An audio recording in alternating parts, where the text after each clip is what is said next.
เฮาผู้ปองเสียจาตรากว่านึงก็เป็นจะมักจะผูกของเฮาเนี่ยอันดีเปียดก็เฮาเปียดอันนี้เอาเฮ็ดเฮาก็เอาเฮ็ดเนาะ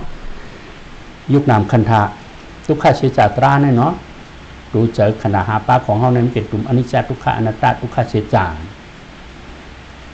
คันเจอได้อมานเนี่ยเนาะอยู่ในทุกขเสียจาอวิชชาหูไม่เฮาหู้ไอ้เจ้าเฮาอยู่ในทุกขเฮาก็หู้ทุกขเสียจาตายเกิดเนี่ยก็หู้เนาะสังมัญญาศาสนาเฮาก็หู้แล้วเนาะอันเฮาได้ขันหาป้ายุคนามตราทุกขเสียจาตราติดๆเนี่ยก็ปือเผอก็ปือตะมุเตียเสียจาตนาโลภะอยากาตัวเดียวกันสมมุติเนาะก็เอาเสียจาว่าก็ปือตะมุเตียเสียจา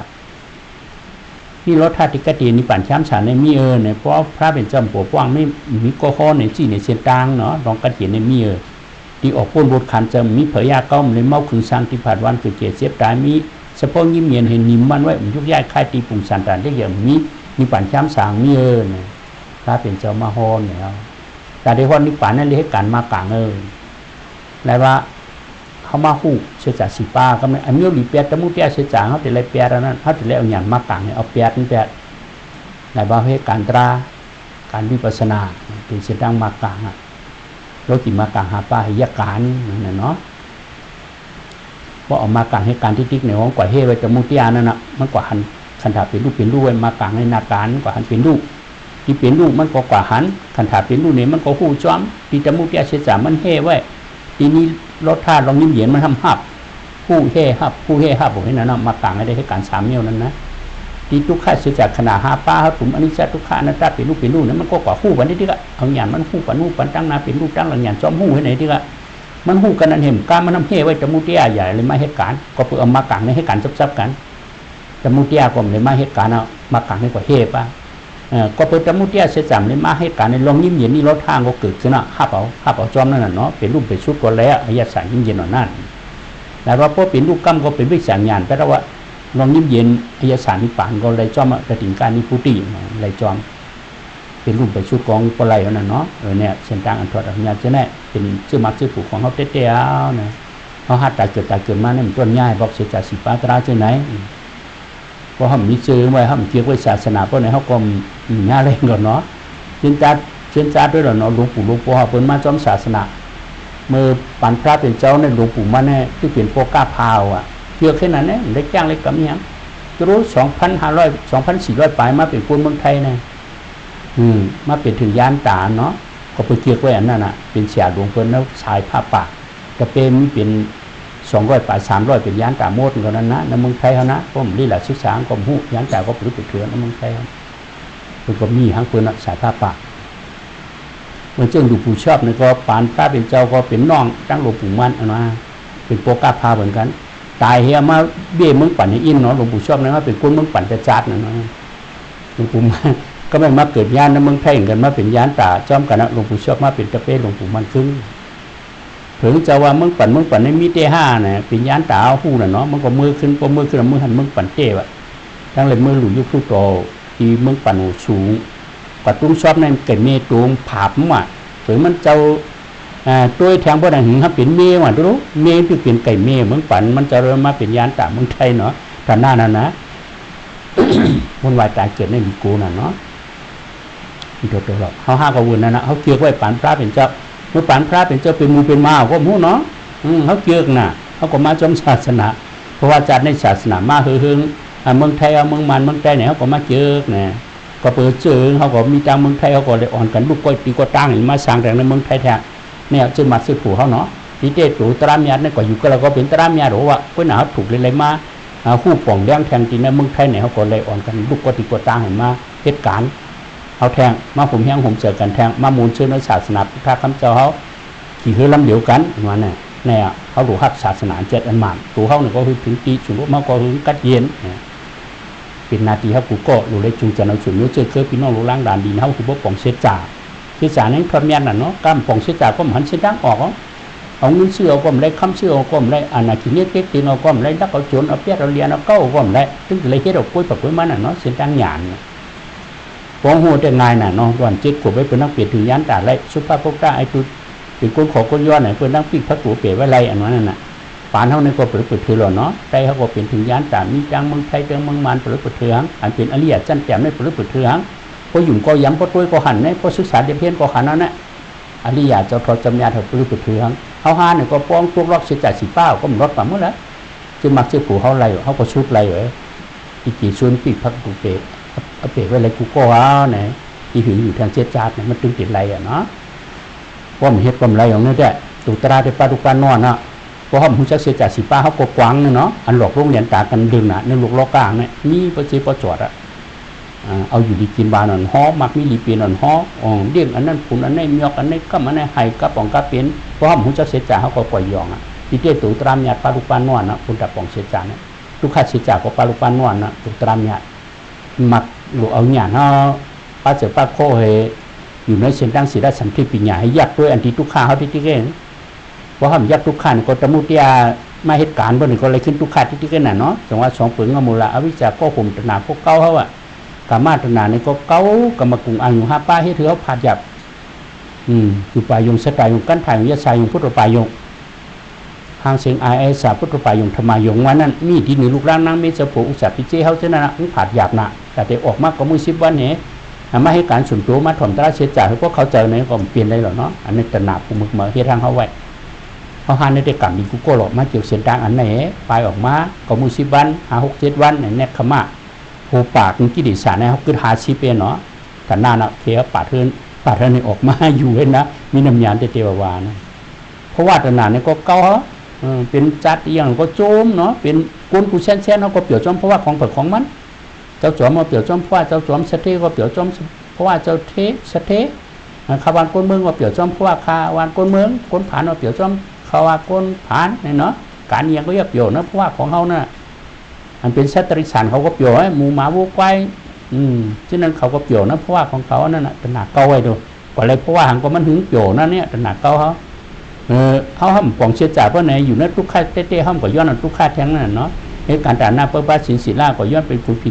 ผีโกนนางผีนางโกนเนี่ยนางผีนางโกนก็ทุกข้าเชื่อจ่าคุณผีกุนโกนทุกข้าเชื่อจ่าเขาหมู่เชื่อจ่าเพราะหมู่เชื่อจ่าเขาก็ได้ก็ย้อนเอาแบบนั้นเนาะที่เต้นได้ด่าหน้าศิลาเขาเนี่ยมันส่งถึงนิพพานเป็นจรณะตีนไปแต่ส่งถึงนิพพานว่าห้อมกว่าก็ย้อนพี่แปดก็ย้อนเอาทุกข้าขึ้นแปดก็เปื่อหังก็เปื่อปองเชื่อจ่าตนาเก่าเขาเมื่อเล็กการแต่หน้าเปิ้ลป้าสินศิลาย้อนเอาแทงแล้วย้อนไปคุณผีนางผีกุนโกนนางโกนอะไรเกี่ยวนะเว้ยจัดในเมื่อพวกเกี่ยวจัดนางเกี่ยวมือจังว่าจัดในเมื่อก็ทุกข้าเชื่อจ่ามันก็เท่าเป็นตายก็มันไปโป้หรือมันก็ย้อนตายเมืองผีแทงแล้วย้อนตายเป็นเจ้าเป็นคุณเป็นชาเทอะไรเกี่ยวหรือในมือจังก้อยนั่นเนาะอยู่ในทุกข้าหมู่ทุกข้าเขาก็ย้อนเอาไปนั่นแหละเพราะว่าตรงนั้น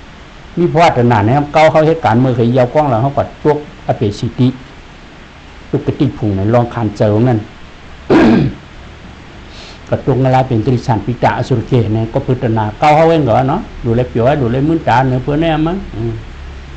เขาตายยาวอ่ะลูกล่างน้ำไม่จะผูมันเลยดีเลยเปลี่ยนจุดนิ้วจุดคือมันเลยดีเลยเปลี่ยนเนี่ยขามาเลยเหียนมาเลยเป็ดมาเลยเหรียญมาเลยเก้ามาเลยการอากุศลตูเสด็จสังเขาเฮ็ดเขาก็ถอมเตะบังเตะวันก่อนเมื่อหลังเขาก็เป็นอภิสิทธิ์นี่นะพระเป็นเจ้าวะเขาลุกกันนั้นมากกูก็เพื่อข้างญาตนาหลอกลวงให้เก้าเขากว่าเพราะว่าจันในเด็กกรรมมีมีเนาะดูได้เป๊ะเจอไปละดูได้เอาหยานมากางให้เจ๊ขวงไปละตนาผู้มึงมาสังการในเขาหมู่จอมมันน่ะเนาะนาการเขาเฮ็ดในปุณณสารคัตนาตมุติอาศิจตนาโลภานั่นนะเพราะปัญเหตุการณ์ที่ก็เลยทุกข้าที่แกเขาหลวงเอามากายให้การที่เป็นนิโรธาจนหน่วยเสียจ่าสีป้าพระเป็นเจ้าโฮไว้เนี่ยมีเสียจ่า2 ป้าเสียจ่ามี4 ป้าเขาข่มหุเขาปั่นเนาะเสียจ่า2 ป้าเขาข่มหุตายเกิดลงมาเนี่ยเนาะ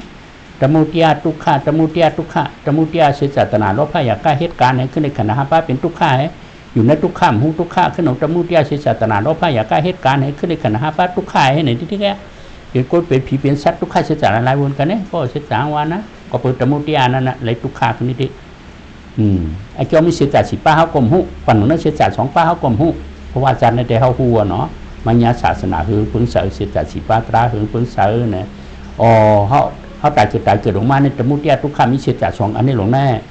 มันเหลียวได้เขามัญญาเสียจ่า4 ป้าไปแล้วน่ะตายมาเสียจ่า2 ป้าเนี่ยทู่หังในหมอติกะเตียนิปั่นข้ามสารเลยเป็นทุกข้าให้ในที่มันย่อมตัวให้ปอกห้องเนี่ยมีคนเป็นเพียรนิโจนิจาให้ลงไปอยู่ขึ้นบ้านกับเมืองดังให้ไหนมันย่อมตัวให้ปอกห้องในเสียดังกามเสียดังจานนั่นจะได้กามไปย่อมเสียดังหยาดพระเป็นเจ้าปวกกว้างมากคนมาจีเนี่ยเสียดังหยาดดูแลเอามากางให้การเนี่ยจงไปเป็นนิโรธานิป่านเขาหาหนึ่งคนเลยมาจอมเลยมาแต่จอมเสียดังเรียกเขาเจ้า สักเพมาสิกรรมเนี่ยอธิกจ้องเนี่ยก็ตมุติอาเสศาสนาโลภะเหตุการณ์เหตุไอ้จ้องเนี่ยพิสุปัญญามเหลียวในมาเลยขณะหาปากลเนี่ยเป็นทุกข์อาเสศาอยู่ในทุกข์เพราะว่าหุทุกข์เขาขึ้นเอาตมุติอาเสศาเหตุไอ้จ้องแทงพิสุปัญไอ้จ้องอนาคาไอ้โจเนี่ยเลยขันธาหังก็เยอะขึ้นเป็นทุกข์อาเสศาขึ้นแน่เนาะปั่นหนุนในสิกรรมเนี่ยเมื่อเหลียวในเขาอยู่ในพิสุปัญไอ้โจหาพามขณะหาปาเป็นตุ่มอนิจจทุกขะอนัตตทุกขะเสศาเหเขาหลเอาแม่กาเฮ็ดไอ้จ้องไปได้น่ะเนาะบนเครื่องเขาอ่อนกันเฮ็ดอยู่ในมากลางเฮ็ดไอ้จ้องไปละนี่รถท่านิป่าเนี่ยเป็นไอ้โจงเนี่ยจะมักจะผูกอันเจริญมันของเขาเลยให้การกันแต่มุติยาเขาเอาให้การน่ะเนาะเขาเอาให้การน่ะเขาเอามากลางให้การแต่เขาอยู่ในศิลสัมทิปิญญาให้การ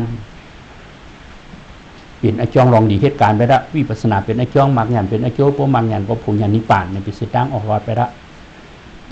อังกาหับ12ในตายเกิดใน12อังกาเนาะอวิชชาหุจักเสตสีป้าสังขารให้การพิจารณามาอะไรขึ้นวิญญาณก็มีวิญญาณก็มีนามยุคโตเจอก็มีนามยุคก็มีมาพักหูโคคู่อันควักสังสารตายเกิดตาหูกุลังลิ้นโตเจอเนาะนะอายุ6ป้าโดยเป็นมาเจอ6เสียในทัดคำทัดโหลดทัดโปเป็นพัชชาน่ะเนาะก็เปิดมีพักหูโคคู่พัชชาก็เปลี่ยนมาเพราะพัชชาก็กู้ขวยตนาดิมดีปานกลางเพราะเวทนาก็กู้เข้าตนาขลายอุปรันจะแป้นได้ให้กายกรรมจิกรรมนอกกรรมขึ้นในจาที่มีลองเท้าลองตายก็ห้องลองให้ลองไม่ลองขี่ลองผ่านลองยานกันตายเนื้ออวิชชาเกิดมาเนื้ออวิชชาให้ไหนได้ที่ย่อมด้วยเพราะก็เปิดอวิชชาหุจักเสตสีป้าสังขารให้การพิจารณาในมาเลยขณะป้าวิญญาณนามยุคสลายนาภาษาเวทนาในมือเหลียวในเป็นทุกขเสตนั่นแน่เพราะเหตุการณ์ออกรอดเพราะในก็ตนาอุปรานกรรมมันว่านั่นติบังแทงเนาะที่เหตุการณ์แทงขึ้นในจาติจรามรณะก็หนาเขามัดตัดเป็ดในขั้น2เนี่ยเขาหาผามขนาปัตทุกขเสจาตรายเขาไปจอมเส้นดังมากลางไปละเส้นดังสีดาสัมพิปิญญาแต่วางตุกล็อกอริยะเขาเจ้าพระเป็นเจ้าอ่อนกว่ายันตาสมญาติอริยะเขาเจ้าไปเนี่ยเขาก็เลยไปจอมเนี่ยเป็นจึงมักจะปูน้ำยาของเขาเต้ๆเราเนาะเขาถอมให้เข้าใจเนี่ยก็เป็นวิปัสสนาแห้งเนี่ยอยู่กระเหตุมันก็ไรอยู่ว่าเขาหลุดตั้งใจตั้งข้อเหตุที่ซาปองสามเผ่าสังขารเลวิญญาณก็กับสืบกันติ้งเวนนาเลตนาก็กับสืบกันติ้งกับมาผู้ว่าเลจัดที่ก็กับสืบกันติ้งก็เพิ่งกับสืบ3ตีเนี่ยเนาะพวกหุตีเอาเปลี่ยนกับจังให้ยันเนาะตายเกิดมาช่วงกับสืบ3ตีเขากลมหุอวิสาหูมแต่หนังเก้าให้ตายเกิดในตมุติยทุกข้างที่นั่นน่ะว่าจะในแต่หัวไอ้ช่วงว่ามี12อังกาตายเกิดออกมาที่กับสืบมี3ตีเขาก็เลยหัวเนาะสำนองคำพระหัวไว้ยันตาจำยาเขา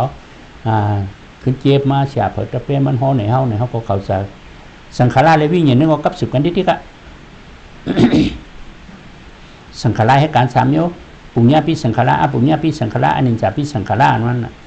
ปุญญาปิสังขารให้การตาหน้าตั้งรูปปัสสินศีละจำหนังตนาหลอกลงเก้าเหียก็ปืนสลางเป็นอวิชชาหุจักเสตสีปะย้อนเอาแลเมื่อไรให้การตาหน้าปัสสินศีละย้อนเป็นคุณผิดคุณโกนั่งผิดนั่งโกแน่เขาก็ถ่อมความให้ย้อนเตะเขาก็มาเลยคันถาเต้นั่นน่ะทุกขเสจขึ้นถ้าปุญญาปิสังขารมาให้การเมื่อตู้เสด็จหลุดและเปี่ยวให้ว่าตายเย้าอันนั้นน่ะนั่นทำกอดตรงอะไรเป็นตริสันปิตาอสุรเกอันนี้จะพิสังขารทำจ้างสมถะยุ่มหุจักเสจก็เป็นช้างอันนั้นเนาะเนี่ยสังขารให้การ3โยมมันเลยนิพพานมาปุญญาปิสังขารก็มาเป็นผีเป็นโกเนี่ยปุญญาปิสังขารตกนั่นแหละเป็นตริสันปิตาอสุรเกอันนี้จะปิสังขารก็เป็นช้างในกับสืบกันไว้ตีเวทนาเลตนาเนี่ยก็กับสืบกันได้ที่ก็ปืนมีไว้พัดกูโหคูตาหูคุรังนี่โดนเจออายุ6 8 0เปลี่ยนมาเจอนึกกำในเปลี่ยนติงเจอเพราะเปลี่ยนแล้วก็รั่วเนาะถ้าขำทัดโรทัดโปนั่นน่ะถ้าขำก็ยุคทัดโรก็ยุคทัดโปก็เป็นนามขึ้นยุค2อันโรกันเป็นนามเนาะตาเขาเป็นยุคห้างก็เป็นยุคขาดโรกันแล้วเปลี่ยนมาเจอหันเพราะเปลี่ยนแล้วของดูจ้อมาใบหมกกันนะใบหมกกันนะเนาะอันนั้นน่ะเป็นภาษาเพราะภาษาก็กูขมาเวทนาดิมดีปานกลางมาตั้งตาในก็ดิมดีปานกลางนั่นน่ะป้องห่างดีไว้เขาก็เจอเข็มเป็นอันหลีล้อผ้าใครดิเตแดงกว่าชุดล้อผ้ารถ3 5เนาะเพื่อนหนักกันในเพื่อนเหนียวไว้กว่าชุดตนาป้องหลีไว้เนี่ยก็ใครหลีที่ดีกว่าชุดตนาใครอิ่มเตอะป้อมหลีนี่ก็ทำใครหลีกว่าชุดตนากันเนาะเพราะปานกลางไว้เนี่ยก็มันก็ทำใครหลีกว่าชุดตนาแท้เนาะแต่ว่าบุญนาพิเศษตนาเป็นกันเนี่ยกับสืบกันมาตั้งหูก็บุญนั่นนะป้องหลีไว้เนี่ยกว่าตนาป้อมหลีมันทำใครหลีกว่าชุดตนาปานกลางกว่าชุดตนาให้หนึ่งเหรอมาตั้งคูรังวันนั้นมาตั้งลิ้นก็บุญนั้นมาตั้งตูก็บุญนั้นมาตั้งการบุญสอนฉะนั้นก็บุญนั่นแน่เนาะกำลังพระถูกเปิดให้อายุ6 8 0ให้เปลี่ยนมาเจอใครเป็นจางเปลี่ยนอ่ะมันก็มาชูตี เวทนาที่ก็เพราะเวทนาก็กู้ขับตนาไปละเนี่ยเวทนาเลตนาก็กับ10กันที่ดีก็เพื่อเวทนาก็เพื่อตนาขะเลยอุปราน้ำเสือจะเปลี่ยนเลยให้ไก่กับบัจิกับนอกกับเอาตัวให้โซบะจะจับเพราะการดีเนี่ยกว่าอะไรขึ้นจัดที่ผีโก้เนี่ยเพราะการเมื่อกว่าอะไรจัดที่อเปตตุกละเป็นตริสันพิจารสุรเกะเนี่ยหลายว่ากรรมมาเพราะว่าจัดที่เนี่ยกับ10กันแม่กรรมมาเพราะว่าเนี่ยก็ไก่กับบัจิกับนอกกับนั่นนะเหตุการณ์นั่นนะเหตุการณ์นั้นเลยนิพพานกว่าอะไรขึ้นจัดที่แค่เนี่ยพระเป็นเจ้าจะตัดเป็ดกามเขาหมูเขาก็การเฮ็ดเลยเนาะเหมือนเขาหมูแต่เพื่อนเขาหูแต่เขาหมูเฮ็ดกันเนาะก็เชียงคำก็เชียงคืออายุสันคัดพระเป็นเจ้าไปแล้วหมูเฮ็ดนั้นหมูเฮ็ดในหมูทับกามหมูเมฆกามหมูเมฆอยู่หมูเมฆกิ้งหมูสุโขเต้นหมูไวอันละทอดอันเมียเป็นดาเขาเฮ็ดลงกว่าที่เด้งเป็นกามเฮ็ดได้กับว่าดีมากกว่าเลยจัดที่ดีมากกว่าเลยจัดที่เนี่ยกามนั้นมันกว่าชุนิปันกว่าชุจัดที่ละแต่พระเป็นเจ้าจะตัดแบบกามเนี่ยเอาหยันตัดแบบหยันตัดก็ละตัดที่เวทนาเขาเนี่ยเวทนาเนี่ยกับ10ตนากุตาสิ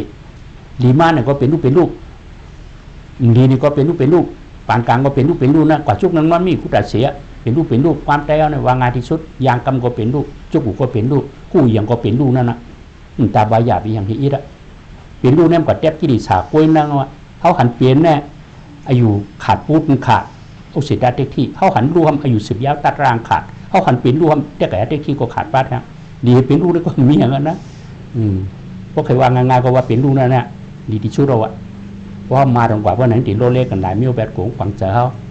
อันนั้นเต็มงานที่สุดอะเป็นปู่วัดนะดีไปเนี่ยก็เป็นลูกนะอันดีเนี่ยนะอันดีก็เปิดเป็นอันนี้จำเจมแม่เป็นลูกเว้ยก็เปิดเจมแม่เป็นทุกข้ามันก็เป็นลูกก็เปิดเจมแม่เป็นทุกข้าอนัตตามันก็เป็นลูกนั่นเนี่ยความใจของเราหลีวเลียนะเป็นลูกนั่นเนาะทางมานว่าพิเปียดทางไทยก็เกิดรับแต่ก็เป็นลูกใครด้วยหมู่แล้วด้วยละคนก็มาเขาเป็นรูปเหมือนกันหมดอะเพื่อนนี่จางก็เกินของกับแปดที่นั่นเนี่ยเขาดูเขาเจอเองก็ยังก็เจียมเนี่ยเป็นรูปลูกค้าเสียจานั่นเนี่ยก่อนดวงดีเดียวกันขึ้นหมดอะเพราะเขาตัดที่เวนาเป็นรูปเนี่ยก็เวนานี่ล้อถาตนานี่ล้อท่ออะว่าเวทนาหมดเย็นแล้วก็ตนาก็หมดเย็นแล้วน่ะเมื่อเวทนาหมดเย็นมันทั้งมันหมดเย็นกล้วยไงก็เป็นอย่างเขาเราติมากลางเขากว่าเฮ่ไปแล้วตนาเนี่ยก็การเลยหมดเย็นนะมันเลยมาเกี่ยวไปแล้วพอเขายักเป็นรูปไปแล้วเราตีเวทนาก็ในในเวทนาสิต้าในยุคก็มีเนี่ยในใจก็มีแนวก็เพื่อขณะหาป้ามันผ่านกันยุคเวทนาสัญญาสังขารวิญญาณเขาให้การประกันมันให้เป็นรูปซ้อมกันหลายว่ายักหนึ่งยุคก็ไรยักหนึ่งใจก็ไรยักหนึ่งเวทนาก็ไรยักหนึ่งสัญญาสังขารก็ไรจ้อมหนังสติปัฏฐานสีป้างเขาเกี่ยวขู่แล้วเขาป่องแดงอันแล้วเขาก็ยักอันนั้นเป็นทางพอเฮ็ดโลเล็กกันหนาเพราะในหยาดเขานานผายกลุ่มเขากวังแทงกว่าเป็นสิ่งอย่างการต้องกวังแบบนี้หยาดเต้มันหลุดเลยกับตัดกิริสางที่เต้งได้ก็เป็นสิ่งอย่างตัดไปตั้งนอกนั่นก็มันจะจ่าขิงหาผังมันแทงนั่นน่ะเนาะแล้วว่าเขาหลวงหยาดโล่เนี่ยหลวนเป็นลูกนั่นแน่เพราะปู่วัดได้นะเพราะกับโว้นเป็นการโว้นที่เต้เป็นสิ่งอย่างที่เต้แค่นั้นมันกว่าเขานั่งหยาดเนาะหยาดเขาหลุดเลยหันเป็นลูกมันกว่าโลกที่อนิจจทุกข้าในนั่นน่ะมันเกิดความอันนั้นก็ว่าหรือสมควรเป็นตั้งออกรอดันเต้เนี่ยเพราะกับโวนก็มันถือเป็นตั้งออกรอดเป็นการโวนไปเดียวแต่ว่าเขาหลุดแทบจ้อมไม่น่ะเวทนานี่รถถาตนานี่รถทอเวทนาเนี่ยมันทั้งมันอ่ะก็ปือโจเซตแขกให้มันตายหัวกุยมันเนี่ยกุยหนังหยาดเขากดตัดเป็ดกลางอ่ะเป็นรถขี่มากลางให้กดตัดเป็ดตีเวทนาเป็นรูนั่นตะหนำเลยมาเหตุการณ์แบบมันขาดกันแน่เพราะตะหนังมันเลยมาเหตุการณ์มันเลยหักเลยเกี่ยวกับอุปราชจะแป้นกามคมเลยกว่าเหตุการณ์ว่ามันเลยจัดที่เนี่ยตัดกามกันในป้าแทงเนาะก็เพราะหันเป็นรุ่นอวิสังก็เป็นวิสังญาณไปแล้ววะเพราะเป็นวิสังญาณแล้วสังขารในเหตุการณ์เนาะปุญญาพิสังขารเหตุการณ์แต่หน้าตั้งหนูเนี่ยก็มันมุ่งถึงนิพพานช้ำสายอ่ะเป็นก้นความดีเป็นผีความเมียทุกข์เสียจาระได้เกิดทุกข์เท่าทุกข์เป็นทุกข์ตายทุกข์มันทั่วไม่นิพพานช้ำสายไปเย็นที่สุดย้อนของงงไรอ่ะเส้นตั้งญาณของย้อนก็มันไรดอกเนาะหลายว่าเขาอ่อนกันดูด้านนี้การตาหน้านี่ก็มันก็ปั่นจ้อมเอาวะชนะตามจับใครมันก็ไล่เอาวะเนี่ยจอยศาสนากันงานไปเสียดังหยานไปแล้ววะเขาจอยศาสนาเนี่ยก็เป็นที่อยู่ที่เศร้าที่จ้างที่กินที่นอนพลเมาอยู่ในศีลสัมทิปิญญาก็มีเนื้อศาสนาพระเป็นเจ้าเนี่ยพลก็มากินเธอกูก็มาให้การจ้างตราเนาะเขาหลูนี่ก็เขาหลูแต่เนื้อศาสนาเนี่ยเขาก็มาอยู่ขึ้นกินขึ้นนอนขึ้นใจสวยขึ้นเนี่ยเป็นเนื้อศาสนาเนี่ยผู้เราอยู่ในศีลสัมทิปิญญามันก็มีเนื้อศาสนาเนี่ยเขาหลูด้านนึงก็หลูด้านที่พวนอยู่ในศีลสัมทิปิญญานั่นนะเนี่ยแต่นั่นทั่วแม่ที่สุดเราเป็นเส้นดังหยานกันไปแล้วอาปุญญาพิสังขารเขาก็มีระดับก็ตุกนั่นแหละเป็นตริสันปิตาอสุเกขันจะพวกกาหืกับพระเป็นเจ้ากุสุสุอันนี้จะพิสังขารสมถะโยพระเป็นเจ้าว่าซุ้ม เป็นตรานอกศาสนาก็ปูว่าหูจักเสียจ่าละเพราะเป็นสางคนเนี่ยสักยาวนั่นยับให้เกิดเพศเท่าเพศเป็นเพศตายอ่อนกันจ้างกว่ามีเป็ดอารับเป็ดเปิงมุนพระเป็นเจ้าพ่มจังกว่าโหนั่นเนี่ยเมื่อเหลียวในสมถะวิปัสสนาเพราะใจเขาหนีมันเขาอยากเป็นลูกแล้วเนี่ยกำพองก็โด่งไปแล้วเนาะมันหูเจอเปิดเห็นนั้นสารได้วินได้หัวเอาก็หลวงแปดจอมจับหยาดตีเตงเขาหลวงเอาตรามหยาดเนี่ยเขาหลวงหูจักเสียจ่าเขาหลวงยักขันถาดหลวงตรามหยาดเขาไว้แล้วนะเนี่ยเขาชุมไอขิงแปดเงินโกเซนกำโกเซงอันว่านั้นเขามัญญาศาสนาเขากดไปนอกศาสนาแทงนั่นน่ะก็ปือหังก็ปืมยักแหล่น้าไม่ได้ก็ริมเลยถ่อมเสียจ่าตรามันก็ปองเนาะกว่าเอานั่นเป็นใหญ่ชุ่มแทงตายแทงละลายแทงนี่เนี่ยมันหนามันก็ได้แล้วเนาะเส้นตั้งได้ง่ายโทนะเพราะผมเข้าใจก็เป็นวิปัสสนาแห้งใหญ่กว่าให้นั่นเนาะสามบทเก่ากับตามเขามีเนื้อบทเนี่ยกิริสาบทกับมาบทวิปากาบทเมื่อเหลียวในเขาหับขณะหาปัตตุมอนิจจทุกขอนัตตานั่นเป็นวิปากาบทหรือว่าตุกมากลางหนึ่งตัวกลางคำตีอยู่ก็ทุกขได้คืนสาหาปองมันตีหนามร่มหยองแล้วก็ทุกเขาก็ได้คืนสาหาปองมันเป็นบัวหรือว่ากว่ากันเลยนี่ก็เป็นวิปากาบทหาบตัวคำวิปากาบทรงเห็นเหลวมากกุจัดเพราะว่าจัดนั่นนี่ก็มึงไปเขาจะเนื้อเสียด้างนั่นนี่ก็จ้องเขาเป็นตัวขามโบเท่าความหุก็ทางว่าบูเท่าว่ายอมมาเข้ามาเห็นเป็นตัวขามโบก็ทางว่าก้นเท่ามีลูกมีหลานเป็นตัวขามโบที่เต้เขาเป็นตัวขามโบเท่าความหุเพราะว่าผู้เจ้าเขาตัวเป็นขามโบท่องไปกูโบท่องไปใครป้นโบหรอกมันเหลียวในเขามีนะวิปากาบทกูก็วิญญาณนามยมสลายนับภาษาวินาจาที่จรามันหน้าเนี่ยเป็นของขนาดหาปลาตุ่มอนิจจทุกขอนัตตาเขาปลาลูกปลาไปเนี่ยเป็นวิปากาบทหาผามเมื่อเป็นหลวงก็วิปากาบทกว่ากาเราวิปากาบทกว่าป้อยวิปากาบทมาแกงตราก็มีนะวิปากาบทเนี่ยตัวขามโบรงยุคเรนหนามเนี่ยก็อันนิจาเข้าตั้งวันลูกผาเพเนี่ยก็ว่าเป็นตัววิปากาบทรงว่าตัวขามโบรงเต้เขาขามโบเทมกาวิปากาโบเทมกากิริสาโบธรรมะผังนักองค์นักเจ้าแท้อวิชากรมหุสักเสจาสีป้าตนาก็มีอิ่มเตึกอุปทานน้ำเจ้าจะแป้นเนี่ยห้องว่ากิริสาโบอันนั้นก็ผังแท้เพราะกิริสาโบผังพวกนั้นก็อวิชามหุสักเสจาสีป้าก็สังขารให้การพิจารณาแล้วตนาใครอุปทานเจ้าจะแป้นกรรมะเพราะว่ากายกรรมบริกรรมนอกกรรมก็เลยให้การทั้งว่าจังหวะสังขารกรรมะเพราะว่าเป็นวิปากาโบเป็นกรรมะโบเป็นตัวเหตุการณ์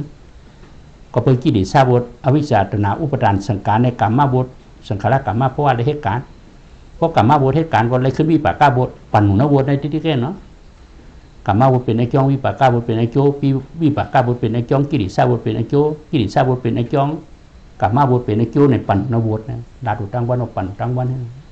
กำเนิดขึ้นเอาแปดกระดานนะขึ้นเอาตูสังการกิริสาบทนั่นนะอันเขาอ่อนกันจ้างตราเนี่ยเขาเอากิริสาบทนั่นหึงหาลายเอาวิชาคือเพราะเป็นวิชาญาณแปดตนาคือเพราะแหงเป็นอารมณ์พระนี่นาการวิปัสสนาเนี่ยเนาะนาการมากลางเนี่ยเนาะอันที่เอาอวิชชาเป็นวิชาญาณอะไรเนี่ยอันที่เอาตนาเป็นอารมณ์พระอะไรเนี่ยมีเส้นดังมากลางในอันเดียว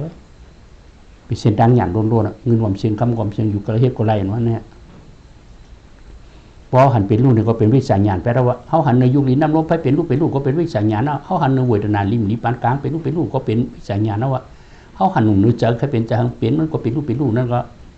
เป็นวิชาญาณแปลว่าเขาหันเนื้อเฉพาะตราดังหลงเป็นรูปนั่นก็เป็นวิชาญาณนะว่าเพราะเป็นวิชาญาณนะสังขารในการน่ะ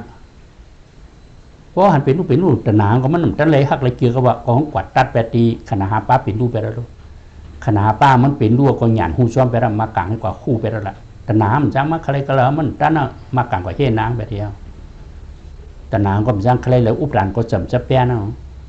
กายกรรมจิกรรมนอกกรรมกรมได้เหตุการณ์นะสังขารมันได้เหตุการณ์ก็มันได้วิญญาณกรรมะเพราะว่ามันได้เหตุการณ์ก็มันได้จาติ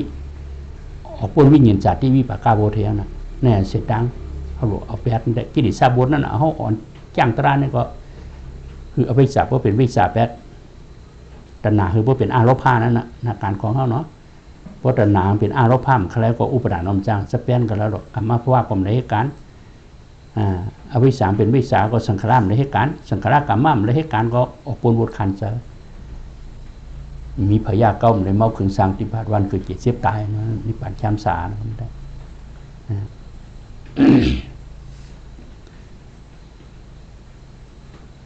การล่างย้ำสามถาอธิการพูดมากการล่างพิสุปัญย้ำอยู่ในการล่างอนาคาวันนั้นเมื่อนาการล่าง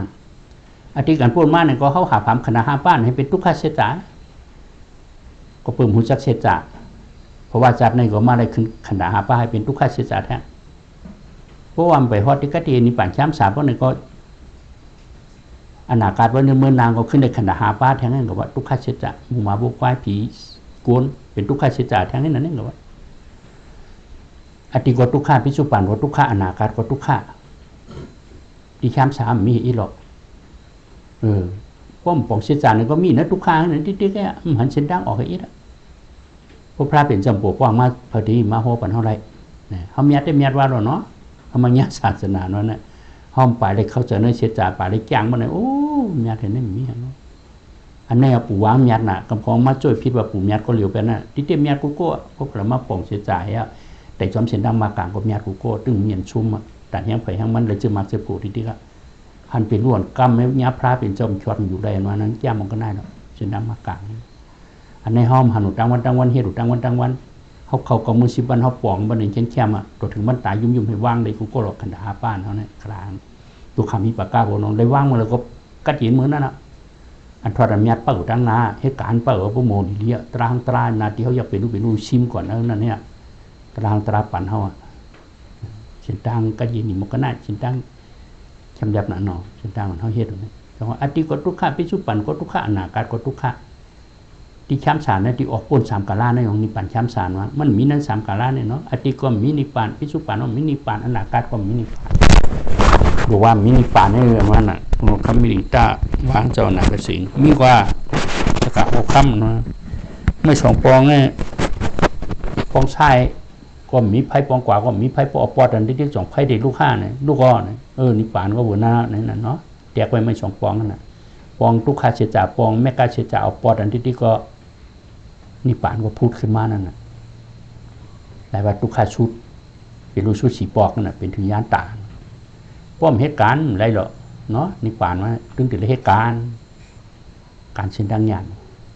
ถึงถึงเหตุการณ์กูก็ฮักกันทันก็เหตุปันกันไรอ๋อผู้ฮักไม่ฮักผู้ไม่ฮักลูกล่างฮักผู้ไม่พอเหตุปันเพลเลยพี่น้องฮักกันได้ก็ฮักกันชาสมาฮักกันตั้งแต่เป้เหตุปันกันแหละถึงถึงเหตุเอากุยผักกุยมานั่นเนาะแต่ว่าพอความเข้าใจเขาก็กว่าง่ายกว่าเว้านั่นเขาหลุดเอาตรงร้อนแกนเตะพึกที่วนส่วนหรือพึกแต่ว่าดีละข้องคำจะก็ถามคือพวกป่องพ่อเลี้ยงอยากเป็นโปเป็นแม่คือยิ่งลูกชายกันมาช่วยศาสนาจึงปู่เขาเนี่ยเนาะสำหรับความห่วงเกียรติอะไรที่เสียสมัยที่อิติออดอะไรเฮ็ดในส่วนหังก็หรอกก็เพื่อจ้องวันหลังปันมาเจอไหนมันก็เลยเฮ็ดแทนช่วยศาสนาเจอไหนอันที่ปู่ขอกว่าเนี่ยก็จ้องหนังเก็บละเอียดวัดคือตะกาพวกเขาเจอจ้องหนังเขาเจอก็คือได้หัดหันให้การฉุนดูเจ้าเก่ากันจ้องหนังเหตุการณ์เนี่ยก็คือเลยทุบตราเมียดกันเนื้อจากในกูโกดอโลชันได้ปู่มิเจอไหน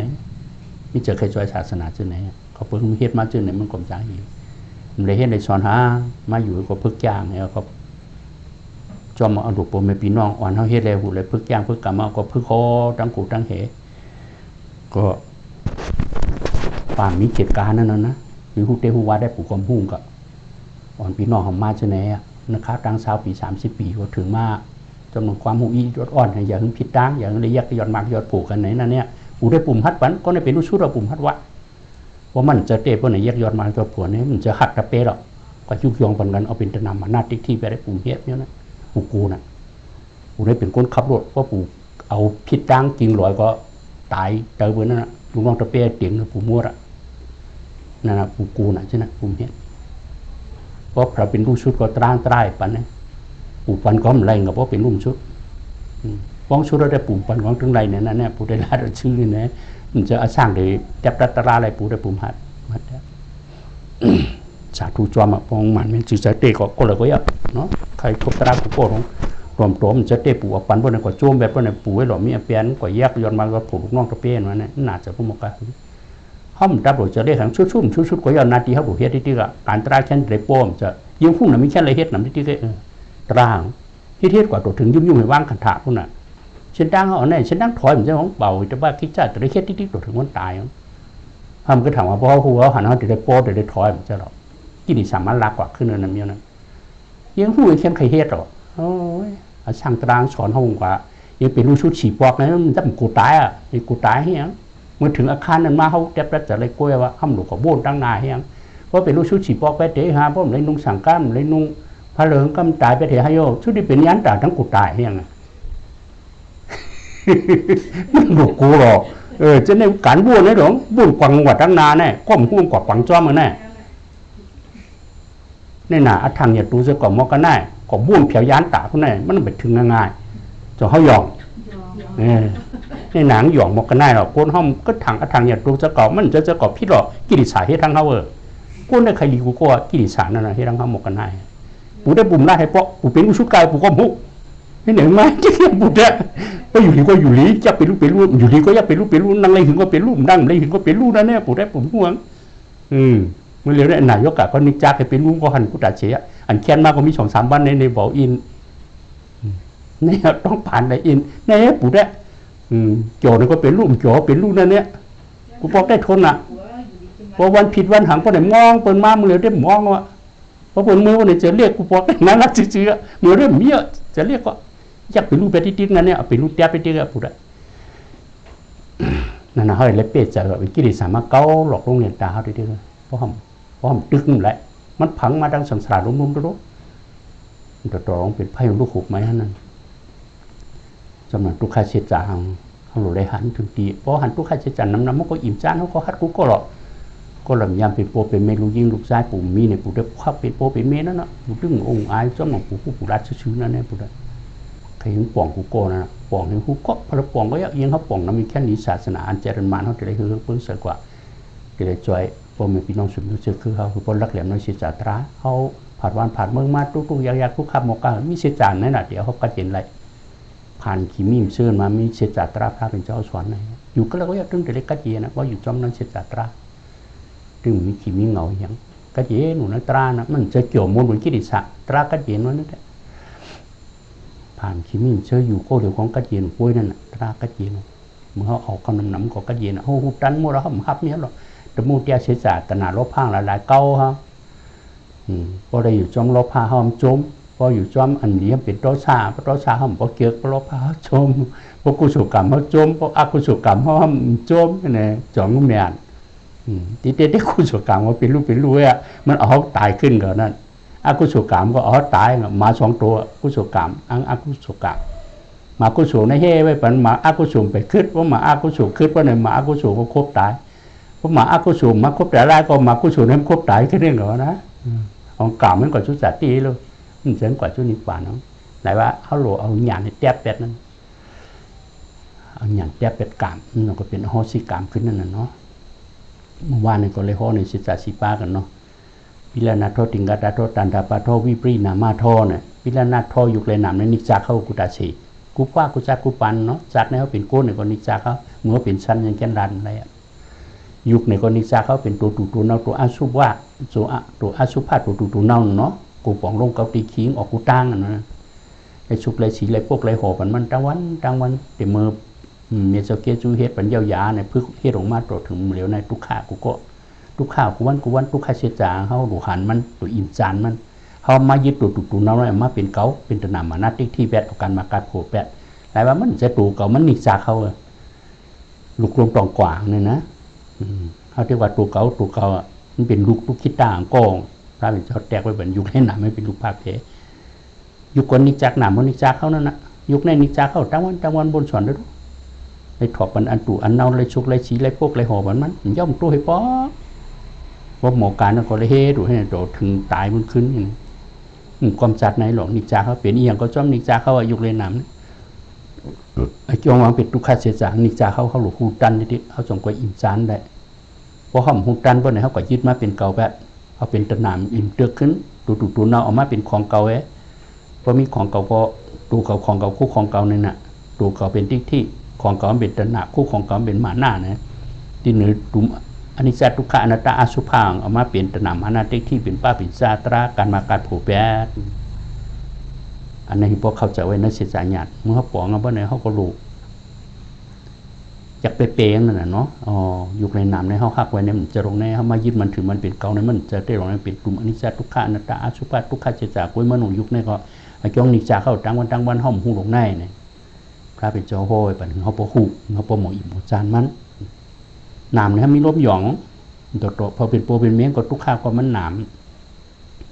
ำ ดีเนื้อหางพางเนี่ยก็เจอจอมหนังเปิ้นมีเปิ้นไรมันก็คลายทุกโปทุกเมียงเผื่อเป็นโปเป็นเมียงก็ทุกขะคูจะคูสวยชิบสำเร็จเปิ้งอยู่ป่ายงมาตั้งหางพางนั่นทำคลายอันหางลีอันกากาให้เนี่ยตะหนางเกาโปเมียงก็ทุกขะโคเนี่ยก็หลุดโคกายเยอะจอมหนังโปเมียงปองเป็นในกาไรซื้อมาสากบันมันที่อยู่ที่กินอันเป็นหางพางชิบสำเร็จเปิ้งคูจะคูสวยนั่นเปิ้นมีชื่อมันก็ใครชื่อนั้นก็เป็นโปเป็นเมียงก็ทุกขะก็เลยหาปันมันก็เปิ้งเป็นทุกร่วมหยองต่างห้ามหลีดินมือเต็มมีลมหยองน้ำนั้นที่เหนือเสียงก็วนนั้นนะจอมหนังเสียงดีเสียงวานมีองเกียงก็ตู้โปเมียงได้หายมาสักมันสักมันกันถ่ายอยู่อายก็วนนั้นอายหอมอายขึ้นนั่นน้ำจากก็เคยสูงเพราะเป็นก็จากก้นหลวงปู่จันทร์สูงเขาเนี่ยก็เป็นจันน้ำหอมน้ำหึ่งเป็นขวดเป็นหมื่นเป็นแสนเขาก็หมูจ้อมเนาะสร้างเพื่อสร้างมันนั่นน่ะลูกล้มหย่องย้อนการเลยชื่อมา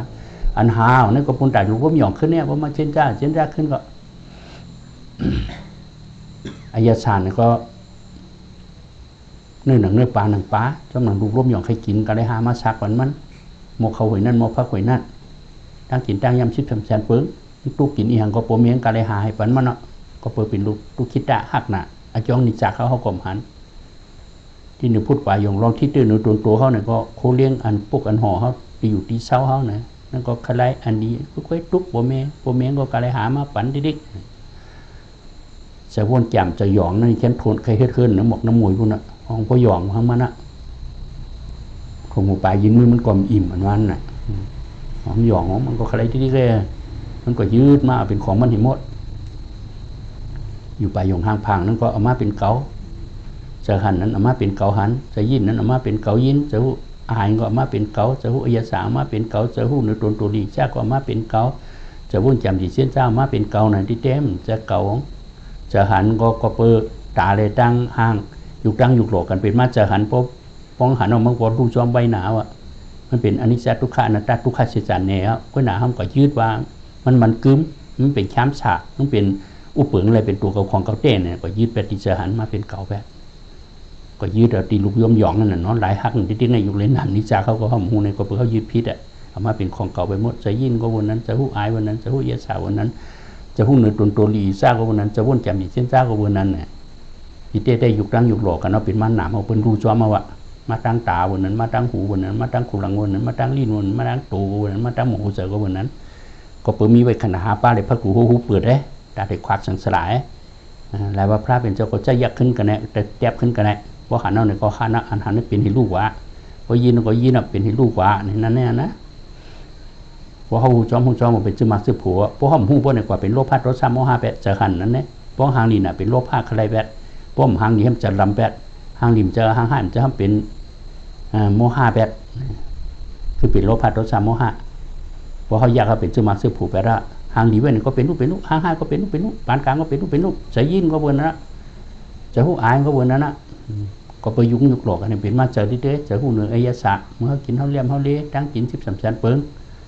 จะหูเนื้อตัวหลีซ่าจะวุ่นจับอีเจนจ้านะยุกตั้งยุกหลอกกันเป็นมาหนามที่เด้เพราะเปลี่ยนแล้วก็มันรู้จอมเอาเป็นอนิจจ์ทุกขอนัตตาทุกขเฉจานนั่นตัวของเขาว่าก็หนาเขาก็ยืดไปออกมาเป็นของเขาไปดีอนิจจ์เจมเมฆก็เขาวางมันกึมดีทุกขขันจะสร้างแรงเขาวางแคมสาดีอนัตตาอุปเปิงแรงเขาว่าอุปเปิงอะไรว่าเป็นตัวของเก่าเนี่ยเขาทุกขของเขายึดพิษเนี่ยดีหนึ่งยุคก็ยึดพิษออกมาเป็นของเก่าดีหนึ่งนามก็ยึดพิษออกมาเป็นของเก่าเนี่ยปีเตงเป็นทุกขเฉจานนิจจาเขาของทุกขเพศสองก้อนเนี่ยเพราะเขาทุกขเพศสองก้อนเนี่ยติ๊กก็เนี่ยก็ตายเกิดติ๊กย่ำตัวให้พวกเรายุคเลยนามเขาในขึ้นหนึ่งก็ละแต่ว่าเขาให้การตราในปุนตาในว่างเป็นขนาดหาป้ายุคนามตราในหนุ่มตัววิปากาบูรงเตะนะเขาห้ามที่ก่อย้อนเอาเขาให้การตรานับเพื่อป้าชินศิลาก็เพราะห้ามปองเสียจ่าเขาที่ก่อย้อนเอาแทงก่อย้อนเอาตัวขำบดเนี่ยก็เกิดมาเลยชาเทเนี่ยก็มีลูกผาเพชงก้อนในนิจักเจ้าจอมก็ลูกผาเพชงก้อนในนิจักคุณผีนางผีก็บนไหนมันป่วนมือยุคเลยนามลูกผาเพชงก้อนในนิจักแล้วลายว่าเขาเป็นตัวขำวิปากาโบเนี่ยเขาหลุดรักแหลมเนาะเลยหูตันแบบนี้ก็จะหยันมากกลางหูตันมันเป็นหูตีเนี่ยมันจะเลยวางลงให้เก่านั้นมันจะเลยขาดโอ้ยึดพิษเตะตรงนี้ตราได้เป็นตราเมียดเนี่ยเขาว่าพวกพระเป็นเจ้ามาจีเนี่ยขึ้นเขาก็ย้องให้ในตายเกิดลงมาให้เนี่ยกับในเขาก็หันเส้นตางมาหางผังมันอะ ดันหยันพันเฮาฮับไหลเฮาก็ป่องแรงเฮาก็บังได้ดิหึงบ่วางให้อันที่ยึดไว้เก่านั่นก็เอาหยันเฮาแต้ไปหึงบ่ขาดนั่น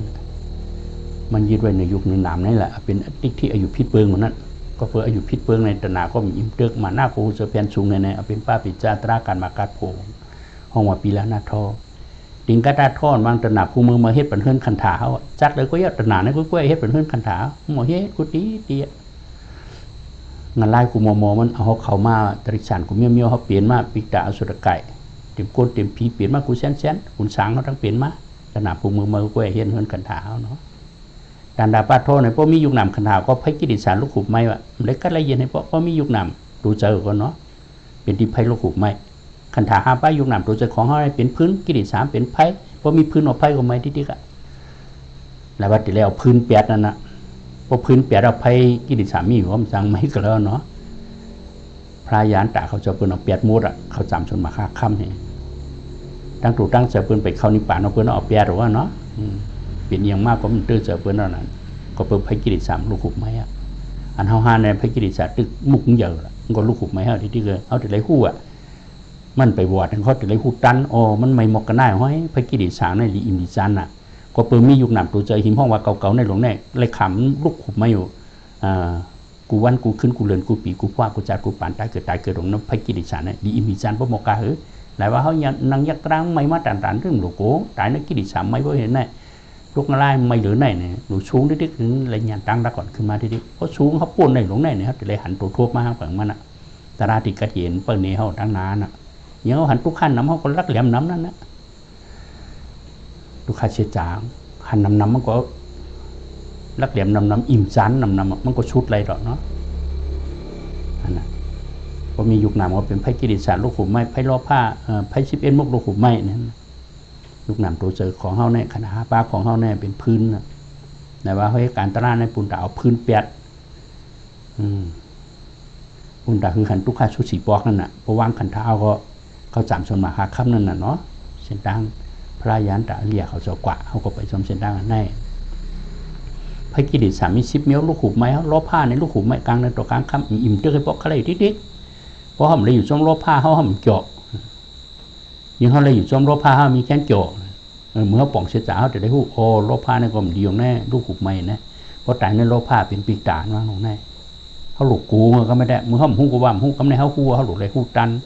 มีเฮ็ดมหาเนี่ยว่าจะได้อยู่ในศีลธรรมไอ้เฮ็ดทหารนั่นน่ะจะได้หมอยักษ์ตรากูตีเป็ดนั่นน่ะอย่าไปปั่นลูกขุบไม่เขามันไปขาดเชนมันไปวอดนี่ก็คือคู่ไว้แต่พวกปั่นไรคุ้มหนาแผ่วนั่นน่ะเนาะจะได้ยับยั้งไว้ของนั่นจะได้หูตันแบบนั้นโลภะเนี่ยก็ตมุติอาชีพศาสนาโลภะอยากกัดตัวเร็วกันขึ้นหมดแล้วนะอันเขาตายเกิดเนี่ยตัวกัดแข็งเลยเพื่อนนะเอาเขาหลงตัวลืมคิ้งเหี้ยตายเกิดตรงนี้ก็เป็นโลภะตัวนี้ไพ่เนี่ยผู้ขุบไหมรสชาติเนี่ยก็จะรำใส่กรรมก็เป็นโลภะอะไรมันอะไรเนี่ยก็จะรำมาหรอเนาะนั่นก็ลูกขุบไหมฮะจะได้ควบคุมขี้เงาอ่ะกูเฮเป็นไพ่โลภะหมดอ่ะลูกขุบเขาโมหะเนี่ยก็ลูกขุบไหมฮะโลภะรสชาติเกิดความหูเป็นโมหะสูงเสียจากสีป้าความหูลูกขุบไหมฮะมาหน้าในหูจะทำแผนสูงแท้การมาการโผล่แท้นั่นก็ลูกขุบไหมติ๊กที่เนี่ยก็คันถ่ายยุคนำลูกผาเพเนี่ยเอามาเป็นเกานั่นน่ะเนาะอยู่พื้นตรงนั้นที่ออกมาเป็นเกานั่นน่ะคันถ่ายเป็นพื้นกิริสาเป็นไพ่นั่นน่ะอันของพื้นตรงนั้นเฮาที่ออกมาเป็นของเก่าเป็นน่ะติ๊กที่ตรงนั้นครับนั่นเราเป็นไพ่ของลูกขุบไหมวิชิกิสาจะหือน้อมปองนัชจาเต้ลังเลเจอหูยรูปโพนจ้องโจอันโลนอันเหลืองก็มีน้ำติเตเตพยามีเตียมีสังขารมีในมีติชุดหัวพยาเป็นเจ้าในเป็นเสียปีทางเส้นคนดังเสียพระเป็นเจ้าหามาอย่างก้อยปองเสียจากสีป้าจะได้ยันแต่จะมีเขาเก็บมาตรวจถึงป่านห้าเนี่ยอันมีเรามีพยามีเตียมีสังขารมีเตียอันโลนอันเหลืองดับหลุดกว่าเฮ็ดเองก็ว่า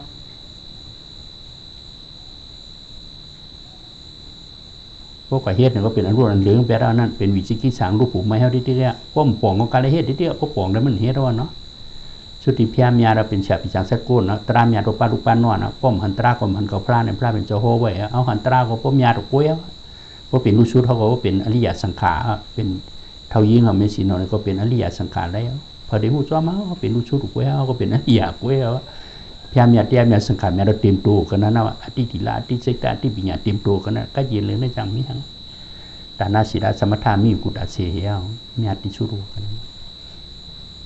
เพราะว่าเหตุการณ์ตรามป่องตราปนก็อันรุ่นอันเหลืองนำนั้นเนาะอันนั้นก็ดีเฮ็ดอันนั้นก็ดีเฮ็ดจอมหนังโลก้าทุนออกรัดออกหาออกเป็นรายจกท้องกันเขาก็อยู่มากกว่าเขาก็คือมีเงินมีคำก็เชงกับอันนั้นตัวก็คือจะมักซื้อผูกก้อมไรเป็นไม่สะอยู่สารคัดพระเป็นเจ้าแท่งไหนหนาจะนะนายว่าเลยพี่เมียเตี้ยเมียท่อมหลุดลูกมือยุกมือไว้หังว่าแต่เด็กออกรถเรามีเนื้อศาสนาเชื้อชาติพระเป็นเจ้าเน่เขาหลุดกู้เป็ดนั่นนะตึกติ้มไปขาดก็อันรุ่นอันเหลืองหลุดมีหังเนาะมันเลี้ยวในเดียวอันรุ่นอันเหลืองนำหนาว่าอันบ่มฮัดลาดากุปัญจลัมมวยผ่านเจนจ้าทางเผิงมันนะมันจะพี่เมียเตี้ยเมียสังฆเมียเต็มตับหลุดยุกมือไว้ให้ยังว่ามันเฮ็ดหรือเขาเป็นไม่สะอยู่สารคัดพระเป็นเจ้าขึ้นแทงก่อนนะเนาะเฮ็ดเขาการมากัดปูแทงก่อนก็เปิดอายุพิษปืนของนั่นน่ะติ๊กที่อายุพิษปืนของนั่นน่ะเขาจะได้เป็นสมัติติ๊กที่ดีเมียได้ลงตั้งหูชมเสียนตั้งพระเป็นเจ้าอ่ะแต่เขาติดกว่าหอติกตีนี่ปั่นจามสารนั่นแหละวิสิกิสะที่หน้าคลับไข่นอนก็เป็นไพ่มุกลูกขุบไหมฮะถอมตราก็คลับไข่นอนจ้างตราก็คลับไข่นอนไหนเนาะอุทิศเสือพงเสือผิวว่าเป็นไพ่มุกขุมบ้วนปนาปลังดิ๊กเอาไว้พิสูจน์ป่านพ่อย่ามันก็มันอยู่แต่ว่าปนาปลังหลวงบ้วนทั้งนั้นอันปูนมาพอบ้วนขึ้นก็จะได้ข้อขู่ไหมฮะเป็นตัวสร้างลูกขุบไหมฮะอันไปถึงกลางนาบ้วนกว่าว่าเป็นโลภะลูกขุบไหมฮะเนี่ยแต่เนื้อตัวสร้างกว่างาลายแต่เนื้อโลภะเป็นปิกะมันเดียวเพราะมันเคยตายกว่าเป็นงาลายปิกะก็เขาหลุยจนพิสูจน์ป่านเนี่ยเอาพิสูจน์ป่านว่ากว่าชุกนั้นว่าเป็นลูกให้นั่นกูตัดเสียเหตุการณ์นั้นก็เป็นลูกให้นั่นตัดเสียนอนรับว่าเนื้อตราเป็นลูกตื่นมากกว่าเนื้อตราเป็นลูกเขาห้องน้ำห้องหางสุกตัวร้อยเกณฑ์อาบน้ำสักคุยเขาเฮ็ดพระกุฏิติก้าขายก่อนจมโดจมก้าดังสติไว้เห็นมีเป็นลูกกุฏิติเอาพิสุปานนั้นไว้นะกับผู้วุ่นตั้งหน้าตั้งหลังอย่างพอวุ่นอะไรตั้งไหมพอวุ่นขึ้นอันป่นมาเนี่ยก็ห้องมึกมากูโก้จับเอาเจอห้องดีเปียเถอะเป็นตัวสร้างลูกขุบไม้เขาสีนอกก็มันไปแทงว่าวุ่นหัวตั้งนาบนนั้นเป็นโลภะลูกขุบไม้ถูกหัวไปยินเมื่อความอิ่มเจอเคยปอกโลภะของเกาเขาหมกกันนั่นสีนอกก็มันแทงว่าเพราะอยู่จอมพิสุปันอยู่จอมตราในแดดสีนอกมันตึงๆเอานะพิสุปันยามป้องเสริมต้องแมงมือดีจ้ำกันโปรดสติหล่อเอาไว้อุปิขาตราโปรเป็นมาสุนันได้เป็นเจ้านิปันอีกการถึงร้อยเนี่ยนั่นเขาอยู่จอมพิสุปันในการงานตราเขาก็เปลี่ยนสมัครเสือผูกก็เปลี่ยนเป็นมังกรดีกุฏิเตี้ยวมือนอนก็เป็นมังกรตื่นมาก็มังกรเมื่อกินก็เป็นมังกรเหตุการณ์ทางก็เป็นมังกรกุฏิติแค่นั้นมีทั้งว่าสมัครเสือผูกก็ได้แนวภัยลูกขุบไหมฮะอหิริการนัตป้าเนี่ยก็ลูกขุบไหมป้อมปองศิษย์จารในไอ้จ้องโยนีไอ้เดียสุดกองมันก้มหัวก็เบิ่งขาดสติแหละป้อมเพื่อไว้การเนี่ยมันขาดสติของคนนะกายกรรมกว่าดูเฮรุก็มันหูไอ้จ้องดีไอ้ภาษีกำลาดพิษก็มันหูมันนอกกำเจิงบนจำก็มันหูหมอไอ้เดียสุดกองก็ประวัติเพื่อการเจอไว้หูศักดิ์สิทธิ์จัตรากูเอาเป็นอะไรนั่นน่ะลูกขุบไหมฮะโลภะโทสะโมหะมานะทิฏฐิวิสิกิสาทินาอุทิสะอหิริกานัตปาไป11มุกก็ลูกขุบไหมฮะกุจัดจาระนั้นโลภะโทสะโมหะแทงก็11มุกนี่ก็สาติเนี่ยเตปริสันเถนะต้องเมก็ทุกขะเป็นไพมุกเท่ามากกว่าทุกขะเปลี่ยนกว่าทุกขะตายกว่าทุกขะในห้องใดให้เลยไม่ลีกิจจอมเงินกว่าทุกขะมีห้องเกี่ยงหลวงมาชู้เขาที่กว่าทุกขะมีห้องเกี่ยวเข้าหลวงผัดยาเข้าผัดที่กว่าทุกขะเป็นไป11มุกของลูกขุบไหมน้ำตามีจะมีหลวงปลุกจ้อมกันให้จ้อมกันนั่นนะพอมีคันถาก็เล็กคำไพ่กิริสารลูกขุบไม้ไพ่11มุกลูกขุบไม้ที่ย่อมตัวพวกเราเนาะแต่เกิดมาเนี่ยเป็นไพ่กิริสารลูกขุบไม้เฮามากุจาจาระเพราะว่าจารย์ในแต่มาหันเส้นทางบวชไพ่กิริสารบวชไพ่11มุกเฮาอ่อนกันพึกการเนาะมันถึงได้บวชได้เที่ยวอ่อนดังสุดเนี่ยก็ติ๊กที่วิสิกิสาร2มุกนั่นเลยเอาบวชเป็นตามติ๊กที่นี่ก็คู่พิถันพิเทศพิแลนพิษนั่นนะขณะหาป้ามาเป็นเกาเคยจำผงเพราะว่าดิ๊กเคยเป็นผีเป็นพ่นดิ๊กเป็นเส้นดั้งรองดูเลยเปี่ยวให้พอตายย่อในเส้นดั้งขาดปุ๊บนะดิ๊กที่3ตัวในดิกูน่ะแต่ก็ดิ๊กที่ตัดราดิ๊กที่โอสิตัดดิ๊กที่ตั้งเสียงก็ดิ๊กที่60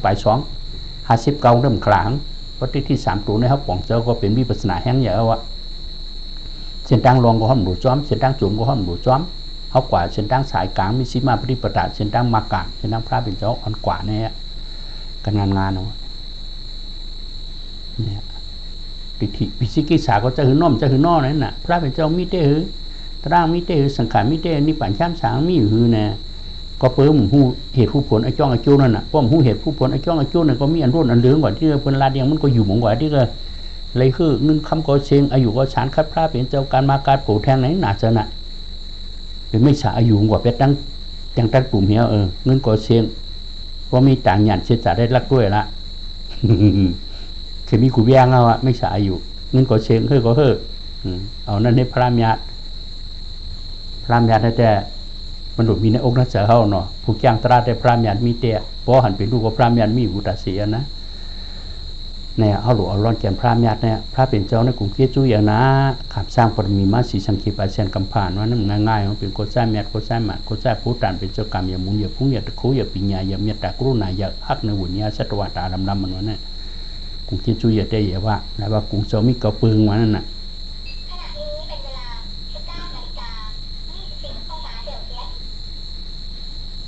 พี่สังสัตกวนไวศาสตร์ทึกหนาลงตาหันพิเศษอิดมป้าหมอมาวิชาสามยังเปียดยังเจรณาสิบหาเต็มลี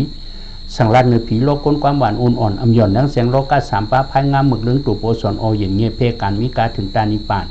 อมานหุ่นลิเศษจ่าสีโหเงาตู่พุทธปอโคกยังเป็นเครื่องหมุนคำพระเป็นเจ้าเฮาเยาวกลุ่มพระเป็นเจ้าเก่าปืนนั่นเนาะอันนั้นอ่อนเกินเอาไว้พระนั่นทั้งป่าดีนะพี่สังสัตกวนไวศาสตร์ทึกหนาวผีก็ไว้เถิกสังก็ไว้เถิกก้นก็ไว้เถิกเป็นแฉะผีสังใส่ก้นของพระเป็นเจ้าห้อมดีกว่าเฮ็ดอันรุ่นอันเหลืองใบเฮียงอ่ะมีซิกกี้สางเขาหลวแปดเฮียหรอเจอน้อมเจอน้อเขาแปดเฮียในอ่ะหมันแม่นที่สุดอ่ะผีก็ไว้เถิกก้นก็ไว้เถิกสังก็ไว้เถิกพระญาติในอ่ะลองตาหันพิเศษอิดป้าพระเป็นเจ้าในพี่เดินมานั้นมีเห็นไหมว่าสร้างปรมีมาสีสังเกตปาเชนกำพามมิสรายคู่เสจามาก้นมาเนี่ยแต่อันพี่นั้นตึงมีอิดพระเป็นเจ้าโคเดตราในหมันแม่นหมดโมมาวิสาสามยังแปดยังเจรณาสิบหาเต็มดีวะวิสาสามยังเนี่ยก็ผู้ที่พวกปีนี้ว่าด่านู้นได้ที่หยาดหันขึ้นเพราะว่าจัดก่อนวันหลังเชียงที่ว่าเซ็กคนหยาดแก่หรือตาผีตาสางนั่นสเวกขยันหยาดหันที่สวตรามวยมดนะในห้องว่าวิสาสามยังวิสาแปดยังเนี่ยก็มีอันสามอันนี้ก็ป้ากว่าแท่งหล่อนนั่นแปดยังหูยินไก่หมูผ่านช่วงมีพุ่งตะโคเยอะคู่เสือปืนนั่นน่ะเนาะทำนาการให้ก็มันลงริมให้ปอกนั่นมีแปดปืนนั่นวิจับแปดเยอะเจรณาสิบหาอันวังทำสถาสีดาสุตตาจากาปิญญาฮิโอตปะมีเจ็ดอันจัน1 2 3 4มี11มีอินสเร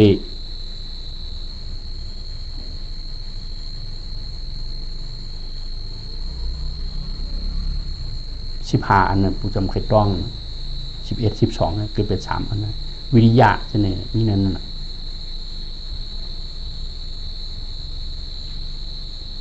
เจรณาสิบหาเต็มนี้สังรันเนื้อผีโลกก้นความหมันอ่อนๆพระเป็นเจ้าโหตราเนี่ยเนื้อผีเนื้อก้นจะนั่นความหมันอ่อนๆนั่นน่ะตราพระเป็นเจ้าในดีถ่วมน่ะเนาะอันมึงเรื่องว่าพระเป็นเจ้าเอาเย็นเงี้ยไล่นั่นชุติอหิตรสารเขตในวัดถ่อมตรายต้องยอมตายได้แหละเนาะท่านนั่นเสียงพระเป็นเจ้าความหวานอ่อนๆดีถ่อมนะพระเป็นเจ้าโหตราเนี่ยถ่อมตราในล้วนเรื่องวุ้กวายเอาควันเต่ามาตำหันหลังบ่มฮัดตุ้งอันนั้นเขตอันนั้นก็เปิดกุศลตราขาดเอาตายแต่ควันเต่าล้วนเรื่องวุ้กวายนั้นล้วนเรื่องวุ้กวายมาตำหันหลังเนี่ยก็เอามากำกลางหน่อยจุกถ่อมตราคนนั้นเนาะเขตงมฮัดตุ้งเอาตายแต่ควันเต่าล้วนเรื่องวุ้กวายว่าตายก็เมื่อเป็นคุณผีนั่นท่านนั่นอ่ะพอเมื่อเป็นคุณผีมันว่ามาเลยพุ่งโคเชื่อสิ่งคุณผีว่าเป็นหน้าก็เลยเหตุการณ์นี้ก็มุกุศลซื่อแร่เอาตาผีมุงด้วยเพราะไหนมาหันขึ้นเพราะว่าเป็นเขตอ่อนถ่อมตราพระเป็นเจ้าไอ้นั่นเนาะถ่อมยันบอกหน้าน่ะพระเป็นเจ้าโหตราเนี่ยอ่อนดีถ่อมนะสัตว์อ่อนเลยถ่อมเมื่อเป็นคุณผีเขตไปนั่นก็จ้วนั่งผีลงไม้มาสืบถ่อมตราแทงก็มาเป็นโซดาปานเป็นก็เนาะคุณผีเขตนั่นอันหย่อนแรงแสงโลกาสามป้าว่ะพระเป็นเจ้าคู่มดนั่นโลกาสามป้าเนี่ยสังขารโลกะโอกาสารโลกะตัดดาโลกะมันสังขารโลกะว่าในเล็กถึง3-5ปองเปลี่ยนมา10 3 แสนเปิงให้พระเป็นเจ้าคู่มดเหมือนซึ่งยุคนามขันดาเฮานั่นก็เป็นห้องสังขารตรางกันนะสังขารโลกะกันนะก็เปิดกามจิกอุตุอาหาระไอจ้องตราสิป้าถึง3-5ปองให้เปลี่ยนมาห้องว่าสังขารตราสังขารโลกะกันหรือว่าสังขารโลกะอันคือ3-5ปองให้เปลี่ยนมาตั้งเสียงให้พระเป็นเจ้าคู่มดว่าทุตัดดาโลกะอันติวเสียตีนี่ก็พระเป็นเจ้าคู่มดเมืองสางเมืองผีเมืองโกนงลายตริสันปิตาอสุรเกมิเจติห้องวัดตาโลกะนี่ก็พระเป็นเจ้าคู่มดโอขาดสร้างโลกะในภาพตึกเมืองตรันเนี่ยนะจะนึกว่าพระเป็นเจ้าหันมดคู่มดหรอนั้นเมื่อท่านนายบอกพระเป็นเจ้าแก้มกน่ายห้อมดีกว่าหาไว้อันรุ่นอันหรืออย่างที่ดีกันภายงามหมึกเรื่องตู่โปสอนโอเย็นเงี้ยว ไพ่มือพันเดือนของพระเป็นเจ้าเอาหยินเงี้ยไรเนาะโกนเตียบเนี่ยมือเปื่อนบนอิงกุไลอิงกุลิงมาลาก็พระเป็นเจ้าเอาหยินเงี้ยไรจ้างเมาเราของพระเป็นเจ้าเอาเมตตาข่มปานนี่ก็ปนอนคู่ผมกว่าตัวเนาะท่านน่ะเมตตาตราพระเป็นเจ้าเนี่ยจะว่าเป็นโกใจเราโกใจแม่โกใจมันโกใจผู้ด่านเป็นเจ้ากรรมอย่างมุนอย่างผู้อย่างตะโคอย่างปีญาอย่างเมตตากรุณาอย่างชุดที่พระเป็นเจ้าเขา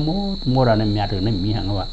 ห้องหูห้องก็ถามว่าเป็นผีหลงโกนเมียถึงพระเป็นเจ้าเป็นคนมีกับพ่อนั่นนะเป็นไม่สาอายุการพระเป็นเจ้าการมาการผูกเต้นั่นเพราะห้องหูสักเสียจ่าว่าไหนเขาถังทิ้งว่าคือชุ่มก็ชุ่มจะมาเสื้อผูกก้มไล่ปลายกว่าเปรตแทงก่อนเนาะรู้พระเป็นเจ้าเมียมกกันได้ห้องกว่าเมียด้วนอันลือน่าจะพูดมกกันนะก็ไม่ได้เข้าคู่เผลอเขาอย่าไปเฮ็ดพิจารณาละอันนี้ยุบมือไว้ก็มีเพียงเมียเตี้ยเมียสังขารเมียก็ว่าป้อหันเป็นรูปพระเมียเรามีในองค์นั้นจะเข้าหรือวันไหนนั่นแน่วะหรือร้อนแกนพระเต้ของเขาแน่วะมีนะองค์นั้นจะเข้าพี่น้องกูโก้หรอมีนะองค์นั้นจะเข้าแฉตะกาหรอเมื่อเราอยู่จอมตราก็ป้อมหันตรามหันเก่าพระป้อหันตราก็หันเก่าพระในพระเป็นเจ้าโคไว้อะมันก็ทำมีเตี้ยวะป้อหันเป็นรูปก็พระเมียเรามีจอมเขาตราเมียเรามีจอมเขาสังขารเมียมีจอมเขาโคมเยตนาเจ้าตั้งสามก็โคมปันเท่าเป็นโคมกัดโคมเย็นของให้เนี่ยดีเห็นนั่นก็มีอย่างเพการมีการถึงนานถึงตานิปานพระเป็นเจ้าแก้งเนี่ยถึงนิปานแคมสาเนาะอันที่อาโสวมวยมดมันหูจักเหตุจักผลอจ้องอจุหูจักปฏิจจสมุปบาทนั่นน่ะเนาะพระเป็นเจ้ายอบเลยข้ออวิชชาเลตนานั่นห้องเอกเทกปันนั้นอันนี้ก็สานั่นอันนี้ก็สาที่ตันดรมตันดาวิตัมอันนี้ไปตัมกะห้ากาลัมกวิตันโตทุกข้าสาติปูนาปูนำกะห้ากาลกัมติทอติปูนากีหัมนากะห้าติตปาติภารุกะเปกะกะตากุตัมวิติงขดัมวิติงขาตากะตัมเสกตัมตนานำขยามิสกะญาตมาก็เปิมินังในแลปูนาปูนำกำสาติและยุปติสันติทุกขาการเจอเฮอนขีเงาอยู่ญาตมาก็เปิดทุกขาการเจอเฮอนขีเงาอยู่แลกะห้ากาลัมผู้เฮ็ดปันเฮินขันดาตนาลักษมากวิตันโตเอาญาณสิสหามังเกาซ้ำอันนี้ปิตันโตเสาญาณันหูหันมังนั้นกอบเกาไปเปิงเตรียมทัวในแลอันนี้ก็สาธิตันนาลัมเพราะว่าน้ำหนาเนสังสราลุ่มตันนาวิตัมและแลนปวมูลอยู่ดาเสียวกะหากาแล้วก็บอกมันน้ำหนาและเฮ็ดปันเฮินขันดาตนาลักษมาเอ้ยตุน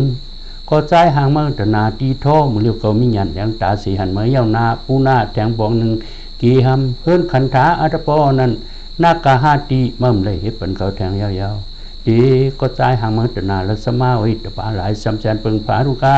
อันเป็นเครื่องเฮิรนกิเลสนั้นแปลกาเกาย่าเหลียวเสียงยาวๆกระตากูตำอันเป็นอวิสังเอารุ่มเครื่องเฮิรนนั้นก็ติงกระทำย่าเหลียวเสียงยาวๆมีเขาจำสิกตำเสริญในวิติงขาละรองขึงสางกลางยานแลดินิปานปุ่นกระทำเอาอายุมุเสตนานำติตนามวยโมโยเสียงแลตีอาราธาโพปุนอิสกาหอดยาวๆสาธุพระเป็นเจ้ายอบเลยเคาะอวิชชาเลตนาในเนาะของเอกเทกปานนั้นว่านั่นคนนรกามาเอาอนิกษาช่างจากพระเป็นเจ้าวัดที่เตียงเขาหลวงจากพระเป็นเจ้ามาช่างจะเข้าเนาะเนี่ยยอบเลยเคาะอวิชชาเลตนาเนี่ยขึ้นเป็นพระว่านั่นพอขึ้นเป็นพระก็จะแก้วละมึงตึกสันคอนกับหมดนั้นนะท่านน่าเนาะเงาตัวก็ออกโคกยืงนั่นเช่นจากสิป้าก็หูมากก้อยมีภาษาในหูมากก้อยเงาตัวก็ออกโคกยืง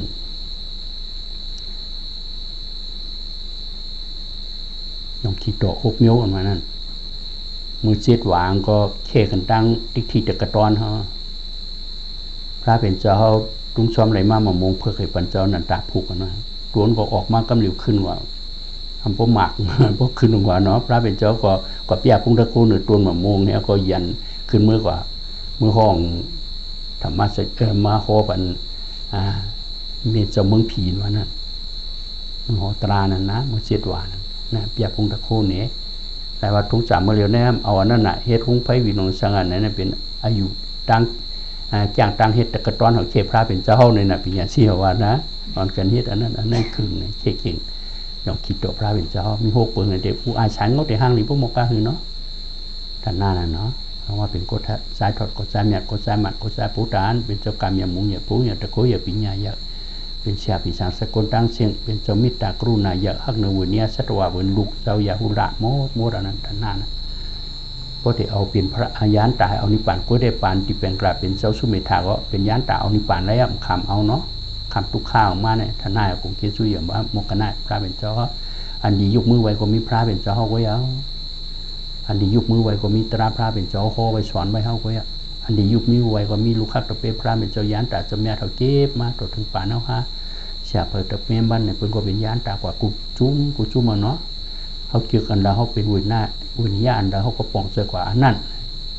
มันก็เป็นเส้นทางเสียจ่าบนกันโมราเนี่ยพอตุกรอบเสียจ่าได้มันถึงผิดทางอ่ะเนาะ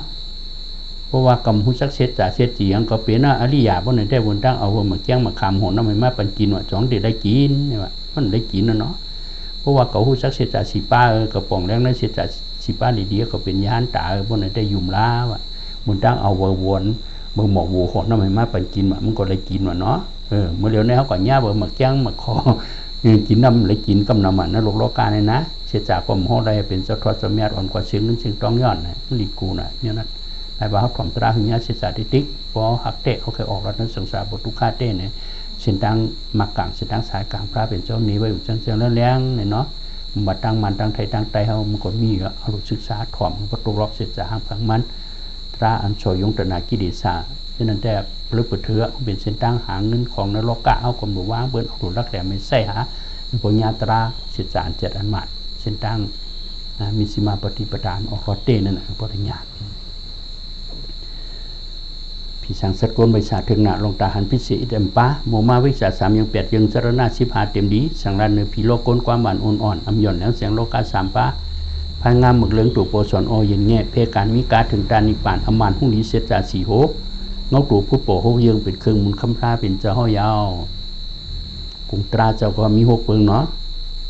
เจ้าหอไว้ปันจังแหลงเต็มลีแม่สุขสีเข้มแลบพึกเพการพรดีสุขมานในหันซึนาคำขืนเจ้าลาสอนตื้นปันเพลหล่อนหันความกันอยากโดยแหล่อายหอมหวยเพจึงทำการเย็นก็ผู้เปลี่ยนการเจมบานเจอทำแสลงกูมือตราห้องหาเฮากุตาเสียเนาะอีปฏิโกมาด้วยเขาแลอากาศดีก็ไอขิมกองยามันเลือกกันเนาะด้วยมือก็หันกุตาเสียตัวตรามยาแต่ธาตุไผ่เนี่ยก็เป็นธาตุไผ่มาด้วยเขาแลห้องหาเฮาเนาะธาตุดินนี่ก็มาห้องหาเฮาอุนเดเกียนธาตุดินก็ห้องหาเฮาด้วยเขาแลธาตุร่มตรงนิ่มก็ห้องหาเฮาธาตุน้ำซับยาก็ห้องหาเฮาเขาห้อมด้วยห้อมกับด้วยตั้งน้องแบบวันไหนได้เขาพิษหรือเนาะราได้ห้องหาเฮากุตาเสียเอหิปฏิโกวิตนาก็ห้องหาเฮาเขาในทุกข้าวเวนาขันจนาด้วยก็แล้วเจมเมก็อันนี้จะทุกข้านัตตาเป็นรูปทุกข้าเช็ดจ๋าได้สุข้าวเวนาก็ห้องหาเฮาอุปิข้าวเวนาปานกลางก็ห้องหาเฮาสิ่งอย่างการต้องก็ห้องหาเฮาเนาะว่าพวกต้องดีเอาลืมเป็นนั่นน่ะเจ้าว่าเป็นอันนี้จะทุกข้านัตตาอุปเปิงอะไรมันจะถูกเขาของเขาการต้องเขาเตะเนาะเหนียวสังขารจะสดส้นขึ้นสร้างห้าปองนึงก็วนนั้นนะมันเป็นอนิจจทุกขานัตตาทุกขาเจ็ดสามมันจะของเก่าเต้เนี่ยมันก็จะเขาตัวมันหน่อย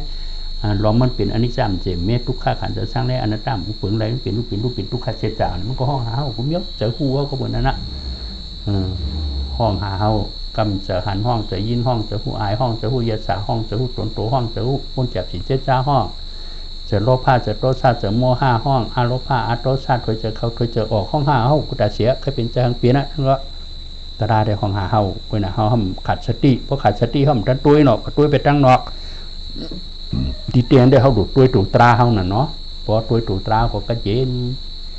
กลางกลางคำกลางวันตุ้ยเหมือนก็หันกุตาเสียกว่าชุกนั้นว่ามีกุตาเสียวะนายพระเป็นเจ้าจะพึกสติอย่าไปลงไปลืมเดี๋ยวนี้ป่านั้นก็สั่งแทงอัปปมาตาน่ะอย่าไปลงไปลืมคือมีสติกึมเพราะอยู่จอมพิจุปันอยู่จอมตราเป็นรูปเขาก็กัดงานเนาะเป็นรูปชุดก็กัดงานเนาะต่างหลักต่างเหลี่ยมก็ได้คือกลมตั้งกิริสาก็ยับยั้งในลูกหุบไม้เขาก็เพื่อเขาหุดตันแปลแล้วละยังขาดระบบในห้องเข้มหมอกกว่าเนาะเพราะเป็นรูปชุดปองได้อยู่ก็เลยก็มองเฮ็ดกล้วยแทงเอาก็มันได้เหตุการณ์เมี่ยวยศ2เมี่ยวเฮ้ยอิดนั่นอุกวิวานน่ะมีแค้นเย่านำอ่ะเนาะการเลี้ยงนาขึ้นตาเย่เขาการส่วนตัวก็เป็นนั่นเข้มกว่าเดือดตราผู้รักแหลมจอมเสียนต่างตราเตล็กกัดเย็นนั่นน่ะ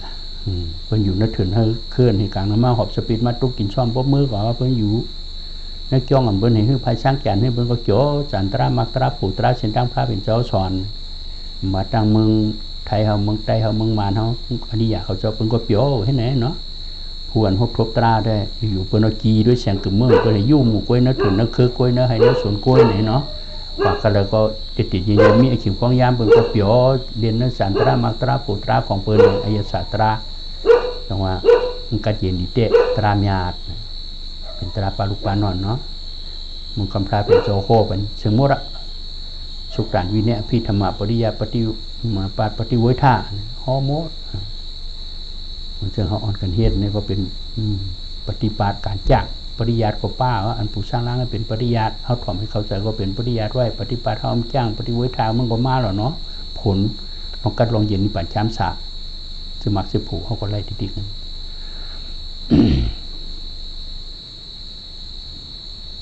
กุมสังฆาเจ้าก็มีเกาเปิงนั่นเนาะหมอจ้างตราลีลีจ้างซ้อมจอมผีซื้อจ้างแต่คือพรดีนิป่านจ้างคือเพราะกึ่งด่านปนอยู่สีกูย้ำจ้างคือเพราะตึ้งงำของท่านสียังจ้างอย่างคือเปิงฮับเลยครึ่งด่านฮับเลยครึ่งด่านหน้าสีหน้าภาพเปลี่ยนหน้าเมืองจ้างอย่างคือเกิงฮับเลยของทรมานจ้างคือเพราะกึ่งอาผีก้นใบสาจ้างคือเพราะเปลี่ยนตีเปิ้นหาผูกซื้อพันมาโผนิป่านอามานมีเกาเปิงว่ากุมสังฆาเจ้าเขาคนจ้างตราในคนจะได้ถึงตัวลอกอันนั้นกว่าทางผังมันนั่นน่ะหมอจ้างตราดีๆจ้างซ้อมพระเป็นเจ้าสั่งสอนชุ่งมาไว้ภูมิได้เปลี่ยนแขนได้ย่อนมันเนาะได้อยู่เนื้อศีลสัมทิปิญญาคุณเคยออกรถเตะแต่หน้าศีลสมถะเนี่ยเป็นตีนจรณะวิชาตาหันเป็นรูปเป็นธรรมหยาดนะว่าวิชาหน้านั่นน่ะมาจอมกันตีนเท่ากับหลุมมีแห้งตาเท่ากับหลุมแรงตาเท่าแรงหลายตีนเท่ามีแห้งกับหอหลายตียังไม้ตีนเท่ามีแห้งหลายตามแรงก็ห้ามหัวไรเนี่ยหลายว่าตีนก็หลุมมีแห้งตาก็หลุมแรงวิชาสารณะหมอจังตราลีลีจังซ้อมจอมผีซื่อจอมผีก็เป็นพระเป็นเจ้าน่ะเนาะจอมหลวงพระเป็นเจ้าสั่งสอนชุ่มบ้าไว้เขาอยู่ก็จอมตกลอกมันแม่นจ้างตาคือพรนิพพานจะเลยมุ่งถึงนิพพานเนี่ยเขาให้คนการจ้างตราเนี่ยเนาะผู้จ้างตราโยกีเขาจะเลยมุ่งถึงนิพพานก็เอาจ้างคือพวกกึ่งด่านก็อยู่เสกกูย้ำอ่ะเนาะแต่เลยคือเปิ้นพวกอยู่เสกกูย้ำบ่เขาทำจ้างตราเอาตราขายกินในเปิ้นกูชิวสิกูย้ำมาเนาะหรือเปิดถือเอาตราขายกินแต่หน้าขายกินสีหน้าขายกินโผล่หน้าขายกินเนี่ยมันตุกลอกอยู่สิกูย้ำเพราะเปิ้นหูเกียรตินะเปิ้นทำไปเสียแทงนั่นนะแต่ว่าเขาจะอะไรอยู่ในศีลธรรมคือเพราะตุกลอกเปิ้นอยู่สิกูย้ำแล้วป้องงำพิเศษสียืงอ่ะเปิ้นมาหลุมมาด้านตะกามาหลุมมาด้านบุญวิชาตัวแต่หน้ามาหลุมมาด้านเขาชอบพระปานสังฆาญาการของศีลคือเพราะกินเถิกเพราะห้ามมีนักศีลธรรมพวกนั้นก็กินยาหอกยาหลับยาไผ่อันนั้นน่ะนอนยา1 6 1หลับเนี่ยไปแตกไว้รู้เนาะท่านน่าน่ะเพราะมีศีลมีธรรมให้เฮ็ดลงกับกระป๋องกระเปียนพวกนั้นก็มันก็พิษทิฏๆอ่ะเพิ่นได้มีศีลน่ะสถายมาหลุมมาจ่อยศาสนาเขาห้ามฮู้แต่ว่าคนรักหลูกคนเงยอย่าไปกินน่ะเพราะคนรักหลูกคนรักก็หลูกกินน่ะเพราะคนเงยหลูกคนรักกินเนี่ยมันเป็นทางว่าเนาะแต่ว่าตะกาก็หลูกรักก็กินก็หลูกรักนั่นน่ะตะกาเขาก็หลูกได้มุงย้อนเอาลองเกิดลองเท่าลองเป็นลองตายอย่างดิ๊กหลวงมุ่งถึงนิพพานช้ำสารนะจอยศาสนาหาเนี่ยนั่นเนี่ยตะกาเขายุ่มย้ำนับถือเพี้ยแม่เตี้ยแม่สังขารแม่แท้จอยศาสนายุ่มย้ำเพี้ยเตี้ยสังขารใครจะจิตเมืองคนเมืองผีนิพพาน3 ด่านช้ำสารตะกาเขาดูเขาก็ดูได้ลักแหลมอยู่ในศีลสัมทิปิญญาให้หับด่านหน้าตะกาเขาก็เลยพ่อนิชนะตาได้ท่าธรรมะอะไรก็ไม่รู้หรอกก็ดูก็มีศีลก็หับก็มีศีลหลอกกุตราอุจารว่ามันหันหรอกเขาไหลกำเหลียวว่ะมันเขาดูว่าเขาปนไหลว่ะจะมักจะผูนะเขาดีกว่าใครโลกิอุจารที่ดีกันเนาะคนเขาเนี่ยมันกิเลสสันน้ำหูตะนานน้ำหูรู้คนดูว่าก็เพราะใครอ่ะก็เพิ่มมีญาณน่ะเขาคนรักแหลมเนี่ยเลยรักแหลมให้ลูกเลยปังญาณเลยโมอิโมจานเฮ้หาพามขณะป้าทุกข้าเสียจตราในทุกขาน่ะเลยชิมแบบขณะป้าทุกข้าเสียจตราเลยก็ที่กตินิปัญชามสาสิกัมขาเลยมีญาณได้ภายพระเจ้าเลยป่องตรานำเลยชิมเป็ดขนาดทุกข้าในเสกำคาเนี่ยจะได้มุ่งถึงนิพพานนั่นก็เหตุการณ์ต่างหน้าก็ขับในก็จะเลยอยู่ในศีลนั้นทำให้ห้าเปล่านั่นน่ะนั่นก็เยอะแต่ว่าหมอจ้างตราดีๆจ้างซ้อมจอมผีซื้อจ้างแต่คือพ่อหนีนิพพานจ้างคือพ่อขับคำแต่หน้าปีเสสีเยิงจ้างหาอย่าคือปึงขับเลยเครื่องแต่หน้าศีลภาพ8 หน้าเมืองว่ะ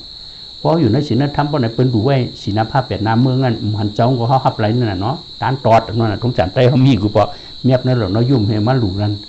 เจ้านั้นก็ขับเถิก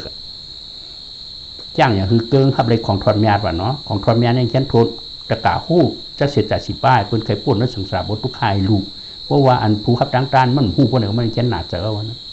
กว่าขับยัดแต่หน้าทอดเมียดเปิ้นเดี๋ยวหูปักกินลงไว้หนาก็มันได้ดึงเมียนแห่หาไม่ดูนั่นเองนะเป็นย้อนถึงมาปลูกนิพพานมันต้องว่ากินโจเนี่ย อยู่ในศิลาสัมฤทธิ์ปีญาเพราะได้หนาใจเรื่องนั้นจัดนั้นเกี่ยวให้ตาจัดนั้นได้มองโซโหนโมไม่ว่าเนี่ยนั่นอะไรลักแหลมก็ดูก็ลักแหลมตะกาก็ลักแหลมนึกว่าป้ายานปีญาให้ดูแต่หน้าทอดญาตินั่นนะก็ลักแหลมก็วันนี้ตาหน้าจงปนบดมีอุตตาหน้าจงปนบดสินศิลาเขาก็วิวตาศิลาปณิตาศิลาแต่หน้าศิลาเขาถึงเป็นอันจงปนบดสมถะวิปัสสนาก็กึกกันเนาะในการตราเขาคือพวกกึ่งอาผีกวนใบชาอ่ะผีก็คือพวกไว้เถือกสังเอาไว้เถือกกวนโอไว้เถือกอันนั้นคือพวกเปลี่ยนตีเปื้อนหาผูกเสื้อเพิ่นผักมาโผล่นิป่านอนุตตรปุญญาคิดต่ำนะเป็นชื่อตือให้ลอกหน้าดีห้างตะกะเจ้าตาหน้าเววิชาเขานั่นมาหลุดมาตานั่นว่าปู่ว่าเจ้าหลวงว่าเมสินเขาเป็นผู้ขับตาหน้าตั้งตานตะกะเขาชิ้นๆนั่นเขามาอยู่ในศิลาสัมฤทธิ์ปิญญาว่าก้นดำมายาหานะเขาเว้นกันหมด ก็เพื่อเขาเยื้องถึงเป็นผู้ขับตะเปรพระเป็นเจ้าอริยสังขารเขาที่เลยเป็นตือให้ลอกหน้าดีห้างตะกะเขานั่นตะกะเขามาผูกซื้อมาซื้อผูกเป็นคนเลยติ๊กแท้ธรรมะสุนัตตานั่นเป็นคนเลยหลอกกุตราอุตสาเต้นั่นนะเนี่ยกุพรามญาติกุตรามญาติกุสาขังขามญาติกุสาขามญาตินั่นก็เป็นนั้นเขาจ้างเขาเป็นตัวเขาหลบเปลี่ยนหัวนี่นะเขาเป็นกว่ามีอันรุ่นอันเหลืองกว่าไว้แห้งดังเตี้ยล่ะมันมีอะไรในก็มีหางอะไรนะเนี่ยจะหืนน้อมจะหืนน้องมันก็หวังหรอกมีเพียรญาติญาติสังขารญาติก็อย่าคำปุ่นที่อยู่พิษไปแล้วอายุพิษลงเช่นนั้นเงินก็เชียงคำก็เชียงคือก็คือคำไปเป็นฉันคัดพระเป็นเจ้าเป็นไม่สาอยู่การมาการผูกเฮ็ดเราพอมีแหวนหรือว่าอีเปียดกวนเปียดให้เผาไปก็มีเนาะว่ามีฉันคัดพระเป็นเจ้าได้พวกก็ฮักไว้ก็เหมือนถ้าฮักที่คำไปอยู่เพี้ยแม่เตี้ยแม่สังขารแม่ได้หมาเมียวเขาเป็นก้นเท่าลูกล่างหลานยิมไปป่องในก็เขาก็อุปิขาไปมันจะของเก่าในก็ย่อนะก่อนนั้นเจอเขาก็อยากให้เป็นของเก่าเต้นั่นนะก็ตึงยุบมือไว้มาของหูนั่นเนี่ยว่าเดี๋ยวได้ฮัดขานมกหน้าเนาะคนเคยออกรอดหรอกเดี๋ยวแต่ซ้อมเสียงดังโผล่พระเต้หรอกมันมีอันรุ่นอันเรื่องก็เข้ามาเขาพ้นจังพระใครถึงมาโผล่นิพพานเข้ากว่าอายุสารคัดพระเป็นเจ้าเป็นไม่สาอายุมันกว้างง่ายเป็นอย่างที่เขาก็ดีหายตราเต้เขาก็มาเฮ่ขึ้นการมาการผูกของเขามันดีหรอเนาะเขาดูคือตกรอบเสียจากคำเดียวใจฮัดฐานมกกันหน้าน่ะอย่างก็เป็นก็ใจแม่ก็ยิงเนี่ยก็ใจฮัดฐานก็ยิงฮัดฐานคำปนที่อยู่พิษตูหันกล้วยหูกล้วยขอดกล้วยทบกล้วยตากวางหูกวางตั้งรักกวางมีสองเจอสองข้อข้างนอกลังเลใจก็มีว่าวิสิกิสารเหตุถือเขาหัดฐานคำเดียวเพราะว่าห้ามปองศิษย์ศิป้าห้ามเลยแกงตราเพราะในวิสิกิสารก็ยังฉันตัวเยอะไม่ยงกว่าการชุนตัวเจ้าก่อยก็ไม่เหตุเนาะเมื่อพวกเตะหือมือหือเตะหือมีแต่กิเลสจะกินเขาทำป้อมปันอยู่ปันเศร้าไปปอกตึกอาศักเรียกดีกว่าเหตุการณ์ตราแปดกว่ากุลูกเขาอื้อบื้อสังเงยที่หนึ่งมากเกาเขาหลงดีเดตราเหตุอะไรกูเตียอาชิงเวลาอันมีเขามีสติเหตุยังก็เขาบุญสอนนักตราก็เป็นอันเตะโขกิเลสไว้แล้วว่าจำหนังเตะกิเลสเจ็ดเปิงก็มีน่ะเนาะปริยัติปูนสอนอันเขาเลยถ่อมตราเลยสั่งเลยพัดนับปั๊บดีเหตุเลยสั่งบุญสอนจอมเนี่ยก็มันเอาเตะกิเลสไว้นั่นทิ้งไว้อินสุเดของเขาอยู่กับเฮือนก็ทิ้งไรเป็นสิ่งเป็นธรรมะเขาทิ้งอินสุเดด่านลาดน้ำมันก็ลาดเกด่านต้วยน้ำมันก็ต้วยเกด่านถ่อมน้ำมันก็ถ่อมเกยักษ์ตราเป็นรูปแบบเนี่ยอินสุเดก็มีแห้งก้อยกระเฮือนนู้สั่งแข่งกุฏิติลองกว่าลองไปลองขึ้นลองสั่งกายกรรมวิจิกรรมนอกกรรมเขาคือโมสั่งแข่งลักแหลมอยู่ที่ตุกล็อกศิลสัมทิปิญญาณศิลธรรมนะเลยโมยื่นกันกิริสาอายุจ้ามของเจ้านั้นแต่ได้ยื่นกันแปดมันเนาะพวกปล่อยโลนะเพราะในเขาจังลงตัวดึงทิ้งป้าทิ้งสั่งยื่นเงื่งแต่ได้เงื่งเบ็ดอายุจ้ามของเจ้านั้นลืมแต่ได้ลืมแปดมันแต่ได้เพกันยักขันดับเป็นรูปอันนี้เป็นนิเตกิริสามีเจ็ดมิ้วเนาะป้าในปริยัติทิ้งอินสุเดสั่งเนี่ยโมสั่งแข่งลองอยู่ลองเช่ากุศลกุเปืองเท่านั้นน่ะยื่นเนี่ยโมยื่นกันแปดนั่นน่ะอายุจำมาโหลแต่ได้ยื่นกันเอาใต้แห้งแทงนั่นน่ะเนาะโมยื่นกันไปน่ะเงื่งไหนเงื่งเวเป็นมันเป็นฮือฮ่าเขาก็เงื่งเวเป็นเหตุก็ชุกชักใครยินใครถามใครตัวอย่างเขาก็เหวากันงานเอารวมตัวเขาก็ถ่อมบ่ไหนเอาโต๊ะสร้างเขาออกจอมเบิ้นเขาก็หันบ่ไหนเอาจะได้คบผมโต๊ะสร้างออกจอมมีแต่โลภะโต๊ะสร้างโมหะลูกพอห้ามกว่าบ่ไหนกันงานยินเอาหนึ่งก็เป็นลูกเฮฮาเขาก็เป็นลูกเฮเขาก็เงื่งเวเนี่ยกันงานเอาสินเขาก็มันตรากัดยินก็ทำไรแค่ไม่แน่เมียง นายว่าป้าทิ้งสั่งยืนเงื่อนลืมเบ็ดมันเหการอากุศลเฮ็ดมันลืมเบ็ดจริงๆดัดเฮ็ดแทงอากุศลอย่าไปเฮ็ดเอาสักแลกให้เปิ้ลป้าสินเฮาการที่กองมุกุศลเฮ็ดมาจันถึงมาเป็นจะมักซื้อผูกเป็นหมดการที่กองมุกุศลเฮ็ดต่อถึงวันตายวันนำบากิจะสมาประธานสีป้าเนาะพระเป็นเจ้ากุศลสุโควันนั้นเองการอากุศลเฮ็ดมันลืมเบ็ดจริงๆว่ะแต่ที่เฮ็ดแทงอย่าไปเฮ็ดเอาสักแลกให้เปิ้ลป้าสินเฮาอ่ะจำหนังสิน5เพราะอยู่กระเฮิรนว่าเขาจ้องกับสิน8จะสั่งก็สิน10อย่า5เอา2ปาก27อันนั้นเพราะอยู่ซ้อมนวิปัสสนาเป็นรูปก็สินเฮามันหมดแล้วว่าเนาะอยู่กระจ้องกระเฮิรนทางนั้นว่านั้นได้เวียดนั้นทิ้งสินเฮาก่อนนะตัวว่าการตรามยาตรงนั้นสิได้สัมผัสปัญญาเย้ากันหมดการที่ความมุกุศลเอามาเสียเฉยๆเมื่อรักแหลมมาโอ้กูจัดอะไรเฮ็ดมาการที่ความมุกุศลมาจอยเนื้อจัดในมุมโมทะคือมาเป็นแห้งอะไรเงี้ยเดี๋ยวภายเพื่อเจอเลยหันไปรู้ชุดที่ปากพุทธชนะตายคำหาเขาออกมาเลยหมดอ่ะเนาะอยู่ที่เจอเขาอ่ะนะทำไปผู้ไปหาในเฮ็ดมาย้อนมาเช่นนั้นก็เขาขึ้นจันมาถึงว่าเป็นเจ้ามาเจ้าปู่แปดให้หมดหลายว่าทำสืบเพศกว่าที่จอยศาสนาพระเป็นเจ้าหน้าเขาปองเป็นเลยแห้งตัวแห้งเสือแห้งหยาดแห้งอุตสาหคู่ของเขาเนี่ยป้ากันยุบป้ากันยองหางหลีมันจะจูบปานเขาไว้ลูกล่างหลานอินสุมิวจะคืออันเดียมาตั้งหลังหนึ่งเขาก็เด็กแต่จ้อมเขาอันเขาหาอ่อนกันเป็นก้นเท่าให้จ้างกำเน่เขาก็เลยลัดเนี่ยเขาก็รักเหลี่ยมหันจ้อมเขาไว้ปวเมียวในหมออยู่หมอเช้ามาในรักเหลี่ยมมาในลูกล่างเขาก็ได้ยืงเขามาหรอกเมื่อเขามิเชื่อไว้เขามาไว้นั่นน่ะเรื่องที่เปลี่ยนมากกล้วยหน่อยน้อยจะได้เนาะนั่นแหละเป็นหน้าที่ของเขาก็เย็นนี้น่ะเส้นทางพระเป็นเจ้าสอนเส้นทางเขาอ่อนกันไปอยู่ในนี่เนาะเนี่ยอันโดนอันเลยวิสิกิสามก็คือ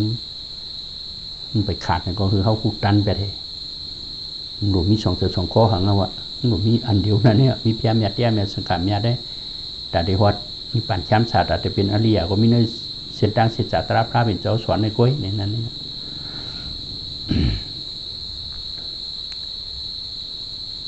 มองจังตราเดลีจังซ้อมจอมผีซื้อจังแต่คือพ่อดีนิป่านจังคือพ่อกึ่งตานไปอยู่สิโกย้ำจังคือพ่อตึงงำของท่านสีเยืองจังอย่างคือเปลืองครับไปครึ่งตาหน้าสีหน้าผ้าแปดหน้าเมืองจ้างอย่างคือเกิงครับเลยของทอนญาติจ้างคือพวกกึ่งอาผีก้นใบสาจ้างคือพวกเปลี่ยนตีเปืนหาผู้ซื้อพันมาโผนิปานอมานมีเกาเปิงกรุงสังขารญาติเนี่ยเพราะวันอยู่นั่นในก็มันญาติได้เนาะเพราะเขาเคยพูดกรุงสังขารญาติว่าเอาในอ่านด้วยเขาก็ติเลยเปลี่ยนสังขารญาตินั่นนะนี่นะพระญาตราญาติสังขารญาติปรุงได้หมูอ่อนกันว่าเนาะความป่าดีกับพงก็หมูจากไว้นั่นติเป๋งบนไหนอันปู่ก็เก็บได้อีอ้อให้ปีนไว้เองก็ว่าเพราะปีนบนปีนยาซี่หลงกับเปิ้นปีนได้มันจะโอ้อันเปิ้นปีนไว้ได้หนำเก็บได้จอมเปิ้นเลยหรอเนาะยันแต่จะแม่เท่าปีนยันโอ้ทนในก็หมกตันแห้งปู่ก็เก็บเอาไว้เป็นกู้สูกว่ามันจึงลุงน้องตะเป้เลยคู่กับจอมเลยก็เลยรักแหลมกับจอมหมกปู่คู่พวกควักแทงไหนเช่นหมอพระหมอควักเขาก็ควักเพื่อเป็นปีที่เนื้อสักนักการนี้ของเขามันแทงแห้งศิลาสัมผัสปัญญาเขาทั้งวันในเป็นน้ำยาของเขาผู้โก้หรอเนาะเนี่ยเขาหักกันคือลำเดียวกันอย่างนั้นเลยพิษดังตุกลักลอกหมันเมียนั่นนะเอาเฮ็ดรู้จะได้คบคุมมั้งกูให้การตราเนี่ยนะบ้านขี้มิ่มซื้อนั่นนี่โจมาเนี่ยก็ไม่ได้โจให้อันที่กันแน่เด็กโขงหึงกว่าอยู่เนื้ออันกลางขึ้นเนี่ยมันกลุ่มตัวเรื่องพี่ไม่โจละมันกำตั้งเปลี่ยนหอนมาตั้งตาหอนมามันตีหืนได้คัดจังเมื่อไรป้องกูหน่ะป้นว่าปันแห้งไม่ให้การนี้มากมันก็ได้ไม่ได้กูอย่างนี้ไม่จะได้ครอบคุมห่างไหนรถมือไว้กว่าเมื่อไรแต่อยู่จำเส้นดังมากลางสั่งขี้เจอห่างไงเขาก็ปันแห้งเจอเขามีอยู่ปันกลางนั่นนะผ่านขี้มิ่มซื้อถึงเป็นมีสิมาปฏิปทาเส้นกลางนั่นเจอเขานั้นมาปกเจอเขาในทอดถอยเพราะห้ามปันแห้งเพราะในทอดถอยไปแล้วเนาะเขาจะได้ปันแห้งขึ้นกล้วยจะสมาปันวางมันกลมถึงที่ตัวเขาเนี่ยได้ปันแห้งขึ้นมันเกี่ยวมันขันเจอหนาถึงพวกเกี่ยวมันตราเขาขึ้นมาป้องโจหน้าป้นลงตัวลึกขิงแปดเนี่ยมันจะเล็กเต็กเนาะมันเป็นโลภะความดีตัวซาความดีนั่นน่ะเขาจะได้ถึงเป็นมิสิมาปฏิปทาแบบสตินั่นนะยิ่งอย่างถึงขาดสติชาสมาเขาเจ้าฮอนั่นที่สินอย่าคือลูกลิหูสาวก้าโพธิญาณตั้งหมันจรณะไปอย่าไปเวอีเย็นเย็นนึกการตาหน้าเลยผู้ขับตั้งตันอันนองหลีอย่าลุ้มโซวสตาตาย้ำขามือกันตั้งปันพระเป็นเจ้ามีอยู่หลีแทงแห่งวิริยานำมีสัมตราอากาศดีโกจะห่อไว้ปันพ่อหันเป็นลูกหุบสู้เพราะที่เปียกเขียป้าก่อพิธีการการเมียนเนื้อศาสนากว่าชุกนวลพ่อหนีหลาย เนื้อสายปีญาเลี้ยงกว่าเนื้อเจอเผอเฮ็ดหู้ไรเจ้าใครตัวทบคือกบผงผ้า31เหตุการณ์อย่าบังทูหังนึงเก็บของแปดเดือนตาลีหาปีญาสันเดเมียเจออะไรเจ้าใครวุ้นคุณเป็นทุนกีฬาหาเลี้ยงนางมีเลยโปเมหาเลี้ยงลูกเลยเจ้าปู่อย่าว่าเชนตาตั้งไปมีไหนจรณาหู้ตาการอีชุกสีกูเมื่อเฮอเป็นยิ้มเย็นเตะเป็นพ่อหนีผีสางสะก้นเชื่อล้นเตรียมเจอซ้อมกูเมื่อมี14 ชากันนั่นเจ้าหวยปู่พ่อเดฮอตร้านลูกน้องตะเปตะกาเนี่ยเอาในห่อกำนำมันมานั่นมันก็มีอย่างนั้นในมดอันนั้นอย่างนี้นะทิ้งศีลอยากให้ลูกศีลเท่านั้นเป็นตีนไปกว่าช่วงนี้ป่านเขาอยู่ก็คือในก็ศีล5อยากให้ลูกทิ้งถึงไรผีก็หักก้นก็หักเนาะเขามีศีลนะพวกในกลุ่มแจ็คเสด็จเขาก็ขึ้นมากำเดียวกาขันเขาก็ขึ้นมาเขาเป็นคนถอดคนแมดก็ผีก็อยู่เสร็จก้นก็อยู่เสร็จผีก็หักก้นก็หักผีก้นโหมหักหมดตั้งโมลาเจปริสัตอาย้ำตายกวางวายย่อมตายเอาหอดกวางเมืองผีพรดีสีดามิจับตัวอ่ะเขาไปจ้างตรายศีลเขามาในพวกแก้วกันนะอันในเขาจ้างตราเมียหรือในก็มีหังศีลเนี่ยกาขันศีล5นี่ก็กาขันอย่างนั้นนั่นแหละทิ้งศีลอย่าให้รู้ลิหูสาวกาโพธิญาณสาวกาโพธิญาณวันนั้นมีเนื้อศาสนาพระเป็นเจ้าก็หานกศาสนามีดอกเนี่ยเขาเมียนบอกกันได้เขามาญาสาวกาโพธิญาณเหมือนซึ่งมักซึ่งผูกนี่นะเพราะหันเป็นลูกว่าเป็นสาวกาโพธิญาณทั้งเผิงมาแล้วนั่นเหมือนเงาเลี้ยงกลางวันเด็กออกว่าเนี่ยอายุกลากมากตั้งนั่นอายุกลากก็เพราะหนึ่งกลางวันกาเลยออกอ่ะนี่ก็เพราะหันเป็นลูกไว้เพราะเนี่ยเป็นลูกลมชุดกว่าเมื่อไรล่ะเนาะเนี่ยสาวกาโพธิญาณญาณหันเป็นลูกชุดมีนั่นในนักศาสนาพระเป็นเจ้าเนี่ยว่าทิ้งศีลอย่าให้ลูกนี่หูสาวกาโพธิญาณตั้งหมันจรณะไปอย่าไปเวว่ะได้ไปจอมเส้นตั้งอันมันแม่เนี่ยศีลสัมฤทธิ์ปัญญาอันรุ่นอันเหลืองเอาออกแปดริกอย่าไว้คำอกคำเจอเขาถึงตัวกุล็อกศีลสัมฤทธิ์ปัญญาเนี่ยอันรุ่นอันเหลือเป็นไม่สายอยู่เจ็บตัดแปดเส้นน้ำเดียวเขาสมกับแต่จอมเส้นตั้งอริยะไรเส้นตั้งทอดอัญญาเตะเส้นตั้งออกรอดนั้นสังสารบุตรคาเตะพ่อมเฮ็ดเราพระกรมเฮ็ดปะเนาะอย่าไว้เจอโอเอหลุดของถึงเขาเจอคัดหานอย่างว่าเป็นกใจแม่ก็ยิ้มยาดอกยุ่งนี้เอาออกแปดข้าวเหนียวน้ำหมูหัวเจ้าอย่าไปไว้แห้งตั้งหมันจรณะตีนไปอันหมันยันที่ชุดในแต่ได้ไปนั่นแหละยินเงี้ยเนื้อการตาหน้าผู้ขับตั้งตานว่ะเฮ้ยการตาหน้าไม่ดูเลยยินเงี้ยดูเลยลักแหลมเนื้อผู้ขับตั้งตานเท่านั้นเขาจะได้ลักแหลมมุ่งถึงมาปูนิป่านนั้นเนี่ยฮักเขตเต้ดูนั่นน่ะเหมือนเจ้าย่านเจ้าเอาฮาก่อนเนี้ยดูปันมาหยอแม่เป็นถึงย่านตากว่าตาหน้าทอมยันอันฮับตาหน้าก็มาหยอไหมมันจะตุงซ้อมของมาชุงซ้อมมาล่างสปินตากเลยมาเห็นนายเห็นก้างใบบิดใบว่อนมาเลยกินทั้งก็ชุงยาเมื่อตึกมานะเนี่ยมันก็ดูมาน่ะก็ชูมือเจ้านิ้วจี้ชูเขียวก็มาโจกุ่งคล้องหักปันมากินเนี่ยก็ไปอิ่มเม็ดโต้นางเจ้าแทงเนี่ยมันก็ไม่ชูมือโจกแทงปอกเนาะปันมากินมายอมเพราะกินแล้วเพราะไหนอิ่มเนาะรับตามันจะก็โจมันเนาะอิ่มวันไหนก็ไม่ได้สปินเจ้าก็แห้งมันก็เก็บสปินสั่งพอวัยวันมาเพราะไหนโลด3 ปากต่างมาทอปัดน้ำนมน้ำตาลน้ำอ้อยเนี่ยน้ำพึ่งเนี่ยเนาะตั้งหลูยาห้านเขาเจ้าน่ะมาถามหางจอโลด3 ปากถามหางเจ้าไปที่ไหนกุลัมมาหลูเจ้าฐานหน้านั้นนะฐานหน้าติ๊กแท้ธรรมานั่นรู้จุกกุ่งค้อนหลูมายอมไม่นั่นโลด3 ปากมาหลูเจ้ามันจะก็ห้าเอาเฮียก็แจกขึ้นในจ้องไอ้ยาห้านไม่เป็นหมื่นปลายด้วยตีเมืองสีโหฮันยาห้านก็มีน้ำหนักจ้องนั่นจือหลังมึงหากลับมานั่นมหาวิหารราชจ้องวันทั้งวันนั้นจือวันละยาห้านก็มีแต่เสียหมื่นปลายจ้องนั้นที่เหยียดที่กวางว่าหมกกันเอารู้ขึ้นยาห้านของเจ้าเท่านั้นถึงที่กลางขึ้นมามันจะมานั่งเห็นนึกขึ้นน่ะโอ้แต่หน้าในพระเป็นเจ้าว่าเพราะให้การแต่หน้ามามีดีเวียนวางเสตียวเนี่ยที่ท่าธรรมะตรงนี้อันทับแต่หน้าเขาก็มายอมไหมอันก็รู้ว่าหักกันเนี่ยโอ้แกเต้นหนพระเป็นเจ้าเขาเนี่ยมีดีพิษเนาะแต่หน้าตัวโป๊กว่าเขาที่ให้การแต่ในมามีดีเวียนวางเสตียวเนี่ยกลุ่มคนเนื้อดูขึ้นมาตั้งตัวรู้ขึ้นมาหาที่จี้ปลายเข็มมีฐานห้างพึ่งย้อนขึ้นวันนั้นน่ะมันจะก็ยักไปรู้ดีก็เอาชุดสีปอกเป็นยานตากว่าป้าไปรอนั้นฐานหน้าเนี่ยฐานหน้าทำยานนั่นน่ะเขาหลงมิเศษน่ะสถาเต็มโทษเขาให้การตานั้นน่ะคือลักแหลมนั่นเนี่ยบ้านน้ำบ้านกีเนาะเขาหลงลักแหลมถึงห่างนี้ถึงมดเสือเจอเขามดเสือนั่นน่ะลำลองอยู่ที่เจอเขาถึงมดเสือจมเสือเตะในการตาหน้าเขาก็ขับตั้งต้านเนี่ยก็คือโมอยู่สื่อกูยังเบิ้ลนั่นน่ะตาหน้าก็ตาหน้าทำยานเขาเลยหมอไว้วางเจอเขาแคบลักแหลมนั่งยานให้ลูกหมออีหมอซานยกนำขนาดทุกข้าเชษฐาตุกขามีปากกาโวเทมุ่งถึงนิพพานจ้ำสายลูกเป็นเส้นตั้งยาน ติแท้ธรรมะอะไรคำเดียวนั้นโลกุตระอุตสาหอะไรจอมโลกีอุตสาหในแต่ว่าตามมุมมองอ่ะพระเป็นเจ้าโคไว้เรียบร้อยอ่ะแต่เราจะเรียกโคมันว่าเพราะเขาก็ย้อนวิปัสสนาเดียวกันนะเดี๋ยวก็ย้อนมุ่งถึงนิพพานช้ำสายโลกุตระอุตสาหอะไรจอมโลกีอุตสาหก็เป็นมาจอมกันว่าย้อนของอะไรว่านางมาริกาดูขมุนแคบใบบนมาเป็นนางหัวคำใช้ปุ่งหน้าโคเมพันไทยเป็นคำเหมือนว่าหลุดน้ำสุกหน้าเนี่ยเขาอยากกู้ไว้นะท่านนั่นเนาะพอเจนะสถาเต็มทนเพราะไหนปุ๊บป้ามุสะพระราชปิติโจเจนะสถาเต็มทนเพราะไหนโอ้ติธาธรรมะโลกิอุตสาหก็มุกาไปบ้านโลกุตระอุตสาเนี่ยเขาคนไปเชิญตั้งงานเนาะที่เป็นสมัครซื้อผู้ของเขาที่กันนั่นนะวิวตาตานะจงออกป้นบดอ่านลองดีอย่าลืมโซวัสตตะเพราะอ่านใครว่าถึงมาผลนิพพานเพราะไหนอย่าลืมความสัมสอนเฉียดสมากุศลกุปาเนาะยานตัดสมัยเราโหไว้ชาเปิดตะเป้มันสุขโหเหมือนกันอย่าไปลืมเก็บไว้ตรองไว้เนาะเพราะเคยออกรอดดีๆเอาเขาก็เอาไว้ดีดีเอาเขาก็เอาแปดนั่นน่ะเนาะวางที่สระนี่ก็คือเพราะจับคำได้ม้วนง้อมคำได้เหมือนเนี่ยปุ๋ยได้นะว่ามีเหตุการณ์ว่าก็จำเป็นนั่นน่ะเพราะเห็นในความเป็นมุกเป็นโกกันเขาก็โกนเกี่ยวเส้นต่างในบนกันที่ก็ล้ำเดียวกันเพราะติงเมียนอุเมียนเจอก็เก็บเอาม้วนสอดจางซ้อมปู่ก็เกี่ยวมาที่เสียสมาจะตั้งร้ายบางทีก็โรคหายพองบางทีก็ในพองกันเนาะจำเป็น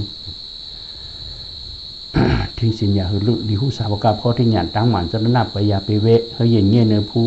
หับตั้งตานอ่านลงเรียลืมโซสัตตาตาย้ำขามือกันตั้งป่านพระเป็นเจ้ามีอยู่เหมือนตั้งพระเป็นเจ้ามีเนาะย้ำเหมือนเดียวนั่นก็ศาสนาชิสิศาสตราหือปึ้งเชิงเนี่ยพระเป็นเจ้าหามาไว้ปันพระเป็นเจ้าเขาจำชนมาคาคำสิตาเนี่ยก็ไหว้สองปากปีปลายก็คือปึ้งเสือแทงเมืองกล้าอาสกามมั่งอันนั้นคือปึ้งเสือแทงลูกของเจ้าหลานเจ้าห้อมเอาที่เมืองก็ได้มาเมืองสีหูในแทงมาคือเมืองสีหูแทงเนี่ยจังหวะคือของมาที่ยังเนาะต่อไปเมืองมันเมืองไทยเขาเมืองไทยเขาก็คือจ้าเหมือนว่านั่นน่ะเหมือนทางพระเป็นเจ้าเขามีอยู่เพราะว่าอยู่จอมเสจสิบาตรานเจตันมันได้ยานตาในริมห้ามในน่ะพระเป็นเจ้าโหบันกำเริญพุทธชุดหอบันสุปัตตาเนาะกำพองห้ำหัวพระเป็นเจ้ามียานตามเป็นไรในห้ำเฮ่ขึ้นเส้นทางพระเป็นเจ้าก็มีหนุ่งพลังสังการในเฮ่เนี่ยมันเป็นโขแกหรอกว่องปองเสียจ่าเขาก็อยู่เขาเตะเมื่อปองเสียจ่าเขาก็อยู่ไม่เยอะก็ได้หนึ่งเขาลาแล้วเนาะอ่านลงดีอย่าลืมโซสัตตะย้ำขาเหมือนกันตั้งป่านพระเป็นเจ้าเขามีอยู่พอเฮ็ดเตะเขาเลยเตะเนาะดีแทงแห้งวิทยานำอ่ะวิทยาตั้งคัดเจอเขาในขึ้นนำหนาเอาออกมาเช็ดเขาหาได้ลูกล่างนางมีเจ้าผู้ตึกศึกนางยิงวิทยาตั้งคัดเจอเขาหรือเปิดถือเอาออกมาเช็ดคำนั้นอยู่ที่เจอเขาตั้งคัดเจอน่ะเขาตึงนอนแช่เอามือแรงแช่ตายถึงตายนักโกดในแช่เนี่ยคำเดียวเนาะจะให้คัดเจอหน่อยได้ไหมครับในเราออกมาเชียงนาอย่าไว้หน้าเบอร์ดังพระเป็นเจ้ามีอยู่ดีแทงแห้งวิทยานำอ่ะมีสัมตราอากาศดีก็จะห่อไว้ปันว่าตรามีจอมเขาตาเสียเนาะอาคิมย้อยเนาะอากาศดีก็อาคิมย้อยตราห้องหาเขาตาเสียเขานอนก็ห้องหาเขาดูก็ห้องหาเขาห้องน้ำห้องอาบน้ำอาบห้องสกุลไรเดียงห้องหาเฮ็ดเขาเฮ็ดพักห้องหากว่าก้าขายเฮ็ดไทยเฮ็ดนาจมรวจจอมกาตราห้องหาเขาตาเสียเพราะห้องขาดสติเนาะหลายว่าสติเป็นอย่างนั้นน่ะพระเป็นเจ้าก็จะอยู่จอมสติรู้สติประธานสีป้าขณะหาป้าไม่ให้สีกองเป็นสติประธานสีป้าเกี่ยวกันอะไรก็ยักกองนั่นเนี่ยหรืออยู่นัตรานั่นน่ะพระเป็นเจ้าสอนเขาก็เนาะพออยู่นัสติอยู่นัตรามลงลืมนี่ก็โอ้ตราห้องหาเฮากุตาเชเขาก็หันกุตาเชหรอกเขานั่งถ่อมตรานั่นก็มีก็เปิดหูเปิดไว้เสียงโลหะใจยินนั้นไปดูเป็นรู้เนาะควรถ่อมตราอย่างนอนแยกนึกคันถะว่าปกเขานั่งในเจ็บไหนแก่นน่ะเขาก็หูก็ถ่อมตราอย่างนั้นก็แยกอันตีขันเจนั้นไปดูเป็นรู้จ้อมก็ไรเนี่ยเนาะปู่ได้ปู่ร้องด้วยเจียงหลวงปู่เขาเสียงก็บ่หลังปู่ก็ตั้งใจทอมกำชุดกำโปรตึงพื้นนั่นนะบ่ทันได้แตกได้แล้วเต้งนั่งคุบเขาไว้ทอมน่ะเนาะเลยพึ่งนี่ที่ก็ยังก็เรียกว่าพึ่งปนในที่เปย์นี่ที่อยู่ที่ใจเขามูหลงก็ใจเขาเปย์ก็เปย์ที่ก็อันถอยนี่ก็ใจเขานั่นน่ะกิริสาก็มาสั่งดีใจนั่นน่ะป้าตะมิงล่ามันดีมันนอหูเจอก้นโค้งกลางในนุเครื่องหาการอากุสุกุตาเสนี่ก็เปิดกิริสามันลากกว่านั่นน่ะเป็นอากุสุแบบนั้นนะเพราะเขาตั้งบันดีๆเพราะในได้ขลังมันหมอกกิริสานใช่ไหมเขามาเปย์เขาหรอกตายเขาย่อตายเนื้อตรานทอนยาหนาเพราะหนึ่งเขาเปย์เป็นที่มูเทียวมันการกันนั่นวะมีสัมตราอากาลิโกจะห่อไว้ปันเพราะหันเป็นลูกขุบจุกเพราะที่แคบ แป๊กเหี้ยป้ากว่าพิธีการการแม่นักศาสนากว่าชุกนังนอนพอนี่หลายๆว่ะเขาหลุดหันเป็นรู้อย่างนั้นเพราะที่แป๊กเหี้ย30 ปลาย 7ว่ามีนะเป็นรู้ในมั่วระวะสติปัฏฐานสีจ้าสมาปัฏฐานสีเยืองอิทธิปันเปิงมีสีอินสิริตั้งฮะเพราะมันมีการมันหาปูป่าเพราะจริงการมีแทงเจ็ดเยืองอย่าให้เปิงมันมาองแปดไงเพราะที่แป๊กเหี้ย30 ปลาย 7เส้นทางจ้างเพราะอันกว้างๆเนาะไม่ยาวนะเป็นรู้เนี่ยอันเดียวอ่ะไม่ยาวนะอันนิจจทุกขะอนัตตาเป็นรู้ทุกขะเสียจในหมดอันเดียวเพิ่นก้วยทุกขะเสียจากขันธ์เขาเนี่ยมันเป็นตุ่มอนิจจทุกขะอนัตตาอสุภะทุกขะเสียจเนี่ยเขาเอาหยันมากลางกว่าผู้ปันเฮ้มึงหยันมากลางเขากว่าผู้เป็นรู้อุทิศเพื่อไหนแต่มุติอาชีพในเหตุการณ์นี่รถท่าเรายิ้มเย็นก็เกิดขึ้นมาจอมาว่าเพราะหวังชุดเราเพื่อไหนแค้นแค้มหนานั่นนะที่เตี้ยนได้เขาอย่าให้แต่มุติอาชีพในเหตุการณ์นี่หรอกเขาเอาหยันมากลางกว่าเตี้ยนปีแบบกว่าชุดนั้นเขาเอาหยันมากลางกว่าเหตุการณ์แบบกว่าเฮ้แบบเหมือนแต่มุติอาเหตุการณ์เนี่ยเพราะแต่มุติอาได้มากเขาก็ลองยิ้มเย็นได้เกิดขึ้นนะน้ำหมูหัวเสือเขาเพราะเป็นรูปชุดหนึ่งก็ยังแค้มนะชุดหนึ่งก็ลองยิ้มเย็นเขาบ่ไรนั่นนะ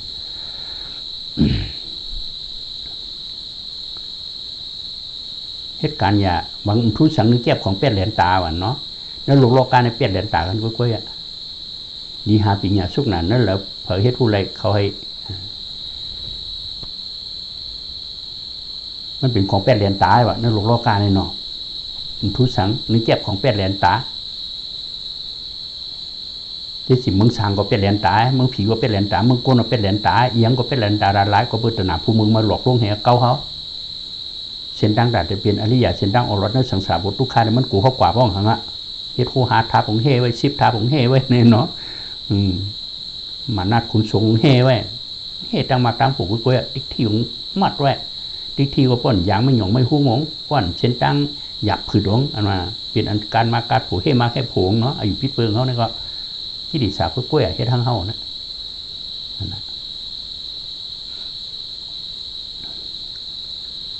หลวงถังยานั่นน่ะในหลวงโลกลางเนี่ยยังก็จะเป็นอนิจจทุกขะอนัตตาทุกขะเสียจาลายหลวงห้อยเนี่ยคือพวกเป๊ะเสือแบบพวกเป๊ะเสือพวกไหนเขาติดกว่าต้มเส้นตั้งหยานเตะเส้นตั้งศีลาสัมผัสปัญญาเขาติดมีแห้งสันตาลองเคลนิปานเขาติดเต็มทวนมานะองค์นั่นเจอเขาวิทยาตั้งคัดเจอเขาก็ติดเลยโตติดคัดหาเนี่ยเอาออกมาเสียงเสกตาติดปาเสือปาโคให้ตัวเหตุการณ์เขาคือถึงตีวิมัมศาสตร์ติดได้ลักแหลมโมใส่ด้วยเนื้อตราเขาขึ้นอิทธิบาทนั้นสันตาวิทยาเสกตาวิมัมศาสตร์ผู้แกงตราของเฮาเหล่านั้นสันตาแต่มิเจอใครนิปานเต้นั่นน่ะเฮาเฮ็ดน่ะก็แล้วก็ใครกูก็อ่ะก็น่ะหึงมีแฮงมีดีเต็มไปเลยวิทยาคัดเจอเต้อยู่ก็แล้วก็อยู่ซ้อมตราคัดเจอซ้อมตรามือนังวันนังบันหึงนอนก็พื้นตัวยักนี่แหละnóก็ตกลอกสิกะป้าเสือป้าโคยเฮ็ดอย่าไปเฮ็ดไปเอาหมู่ม้าเฮ็ดต่างๆในช่องมันไรปอกอ่ะป้าเสือป้าโคยเฮ็ดจะได้ลักแหลมบนสอนด้วยเมื่อว่าเวินถือเมื่อได้เวินถือส่งก็ลักมาหรือพูดทั้งเดือนได้เวินถือมาปีกายบินได้เวินถือมาที่มันก็กดจ้าเข้าจ้องตั้งมือเลยนะก็เวินถือมาที่ดิสังขาดหลายโตคือหลายโตก็ลักแหลมมาหมกกาหือจะได้หมดใส่ด้วยนะเพราะมันใส่ไปมาใส่ปนเอาอ่ะเพราะใส่หัวก็กระเย็นกล้วยเอาอ่ะ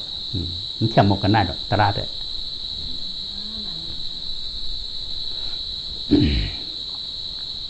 ดีหาปิญญาช่วงนาทันแล้ว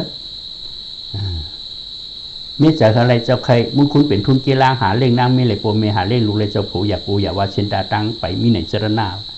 เขาอยู่กระเฮินหาเล่งลูกเล่งไม่เล่งเจ้าเล่งผู้เล่งโปเล่งเมียเขาก่อนเป็นห้างว่ะเขาใหญ่ลงตัวเรื่องคิงอยู่จอมสติเป็นการเจรนาตีนไปกว่าช่วงนี้ป่านก้อยๆเอาไหนเนาะมันปองว่าเจ้าไหนเขาก็ถามว่าเขาเดี๋ยวเลยเฮ็ดบุญเจ้าหน้าเขาเป็ดลูกเป็ดมีเป็ดเพิ่งเป็ดยี่เป็ดปีเป็ดน้องเป็ดโปเป็ดเมเป็ดนึงเป็ดข้าวมันกวามเจอเดี๋ยวเลยรักแหลมอยู่กันแล้วก็เฮ็ดอะไรอ่ะเจรนาตีนไปกว่าช่วงนี้ป่านนั่นคือเขามีสติอยู่ในศีลสัมผัสปัญญาเขาอยู่ก็เฮ็ดไรนี่เนาะเรียกว่าเขาอยู่จ้องกองเงินกองคำเนี่ยก็คือคู่จ้องว่าอ๋ออันนี้อันเดียวกองหลังกว่าเปี่ยวในป้อมรักแหลมได้ไรของนายจะได้คู่ตันน่ะนะเรียกว่าพานเนี่ยก็หนูเลยเจอได้ครั้งหมอกเลี้ยงต้องแมงต้อนเขามืออยู่ไรเหตุการณ์ออกรอได้หลงเนี่ยมันก็ตกลอกผู้คาถาเขาพานขีมิมเชื่อว่านั่นน่ะพานเนี่ยก็มีคิดเชื่อฮะคุณแต่เลี้ยงต้องเนี่ยเลยเหตุการณ์ออกรอได้ตราก็ตราจอยเขาเหตุการณ์ตราจอยเขามีนี่ก็มันตั้งหลุดชื่อยังเป็นทุกขจิตจัดตั้งแต่ได้ผมมันหัวน่ะเปลี่ยนมาจอมเสียดังการถูกมีได้มีหลงถูกผ่านนี้ก็ไม่ได้แต่เร็วอย่างตัดไปละกุศลกรรมเอาอย่างตัดอกุศลกรรมเอาอย่างตัดนั่นเนี่ย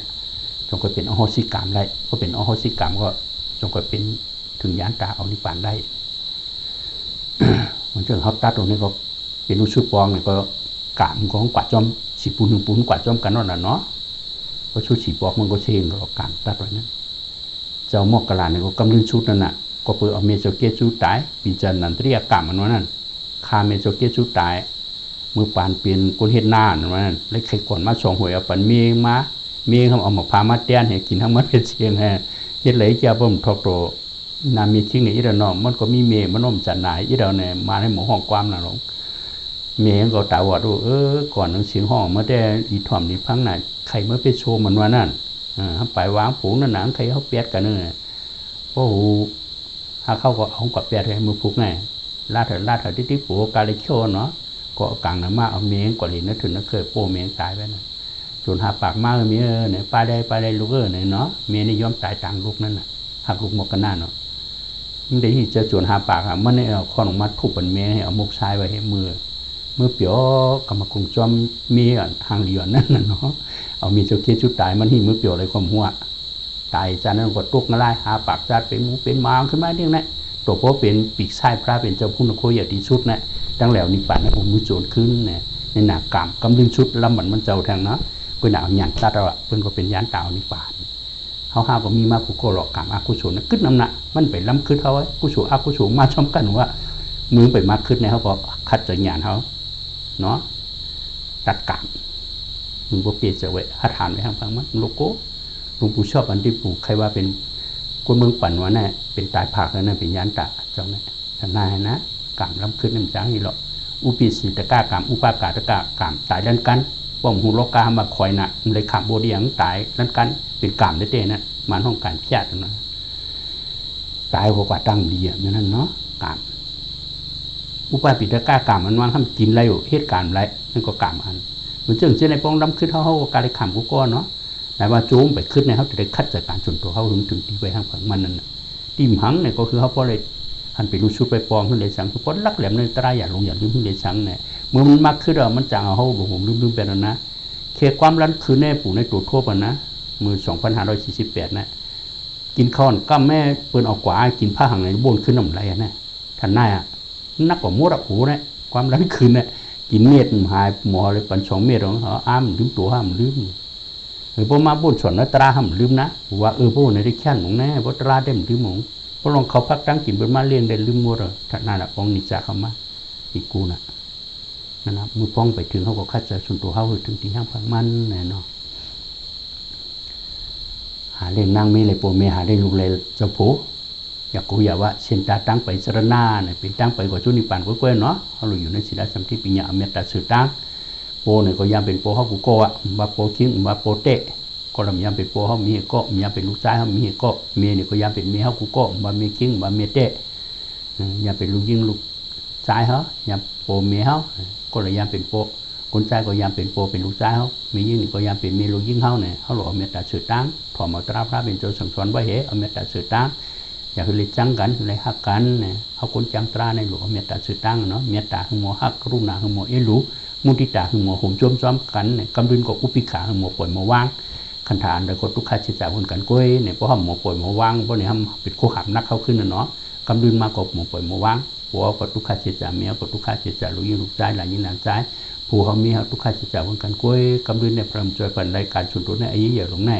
เขาหิมห้องว่าเขามันจะเกาโรมันเป็นกลุ่มอนิจจทุกขานาตาทุกขาเจจาลงเนี่ยเอามาใส่ช้างเขาขึ้นเนี่ยปล่อยอุปิขาขึ้นเขาก็เหตุการณ์ส่วนตัวเขาถึงดี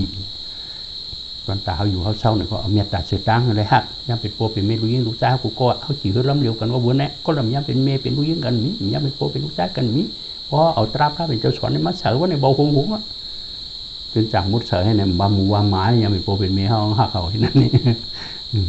กลุ่นน่ะรู้เขาเมื่อเขาทุกข้าเขามีแห้งจอยเขาก็จอยแห้งตัวเขาจอยเนี่ยแห้งเสือจอยเนี่ยแห้งหยานจอยเนี่ยแห้งอุตสาจอยเนี่ยจอยกันนั่นนะหักกันรู้กันผมจมกันมันมักมีดีเปลี่ยนเขาก็ผมจมมันอย่าไปเกลียดตามันอย่าไปอิสามิสเดียนหนึ่งมันได้รักเลยแหลมมันเป็นเจ้าเป็นจอมเขาก็จมมันเหมันก็ยังเป็นเมียเขาดูยิ่งเขายังเป็นพ่อเขาลูกชายเขาเนี่ยเมตตากรุณามุทิตากำลังกับอุปิขาปล่อยวางขึ้นเขาก็เหตุการณ์เขาถึงที่ไร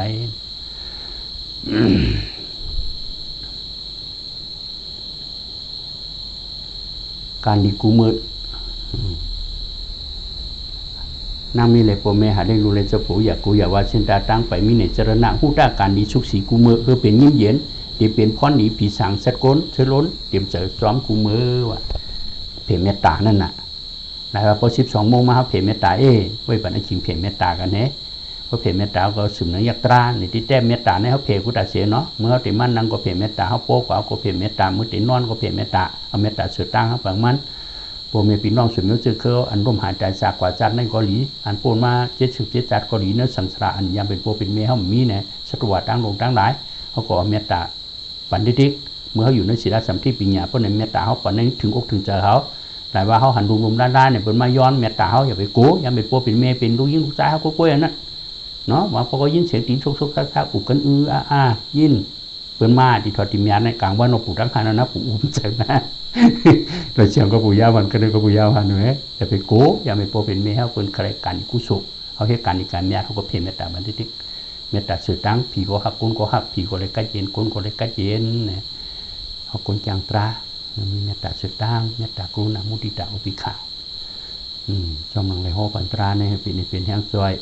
โยกีผู้จังตราเขาเนี่ยเลยหาฐานในการส่วนตัวเขาเลยหันเป็นลูกชุดอีกปางผู้มาสุนาเตตากันเพลินในพอจัดในกุโกเสกำเลยตา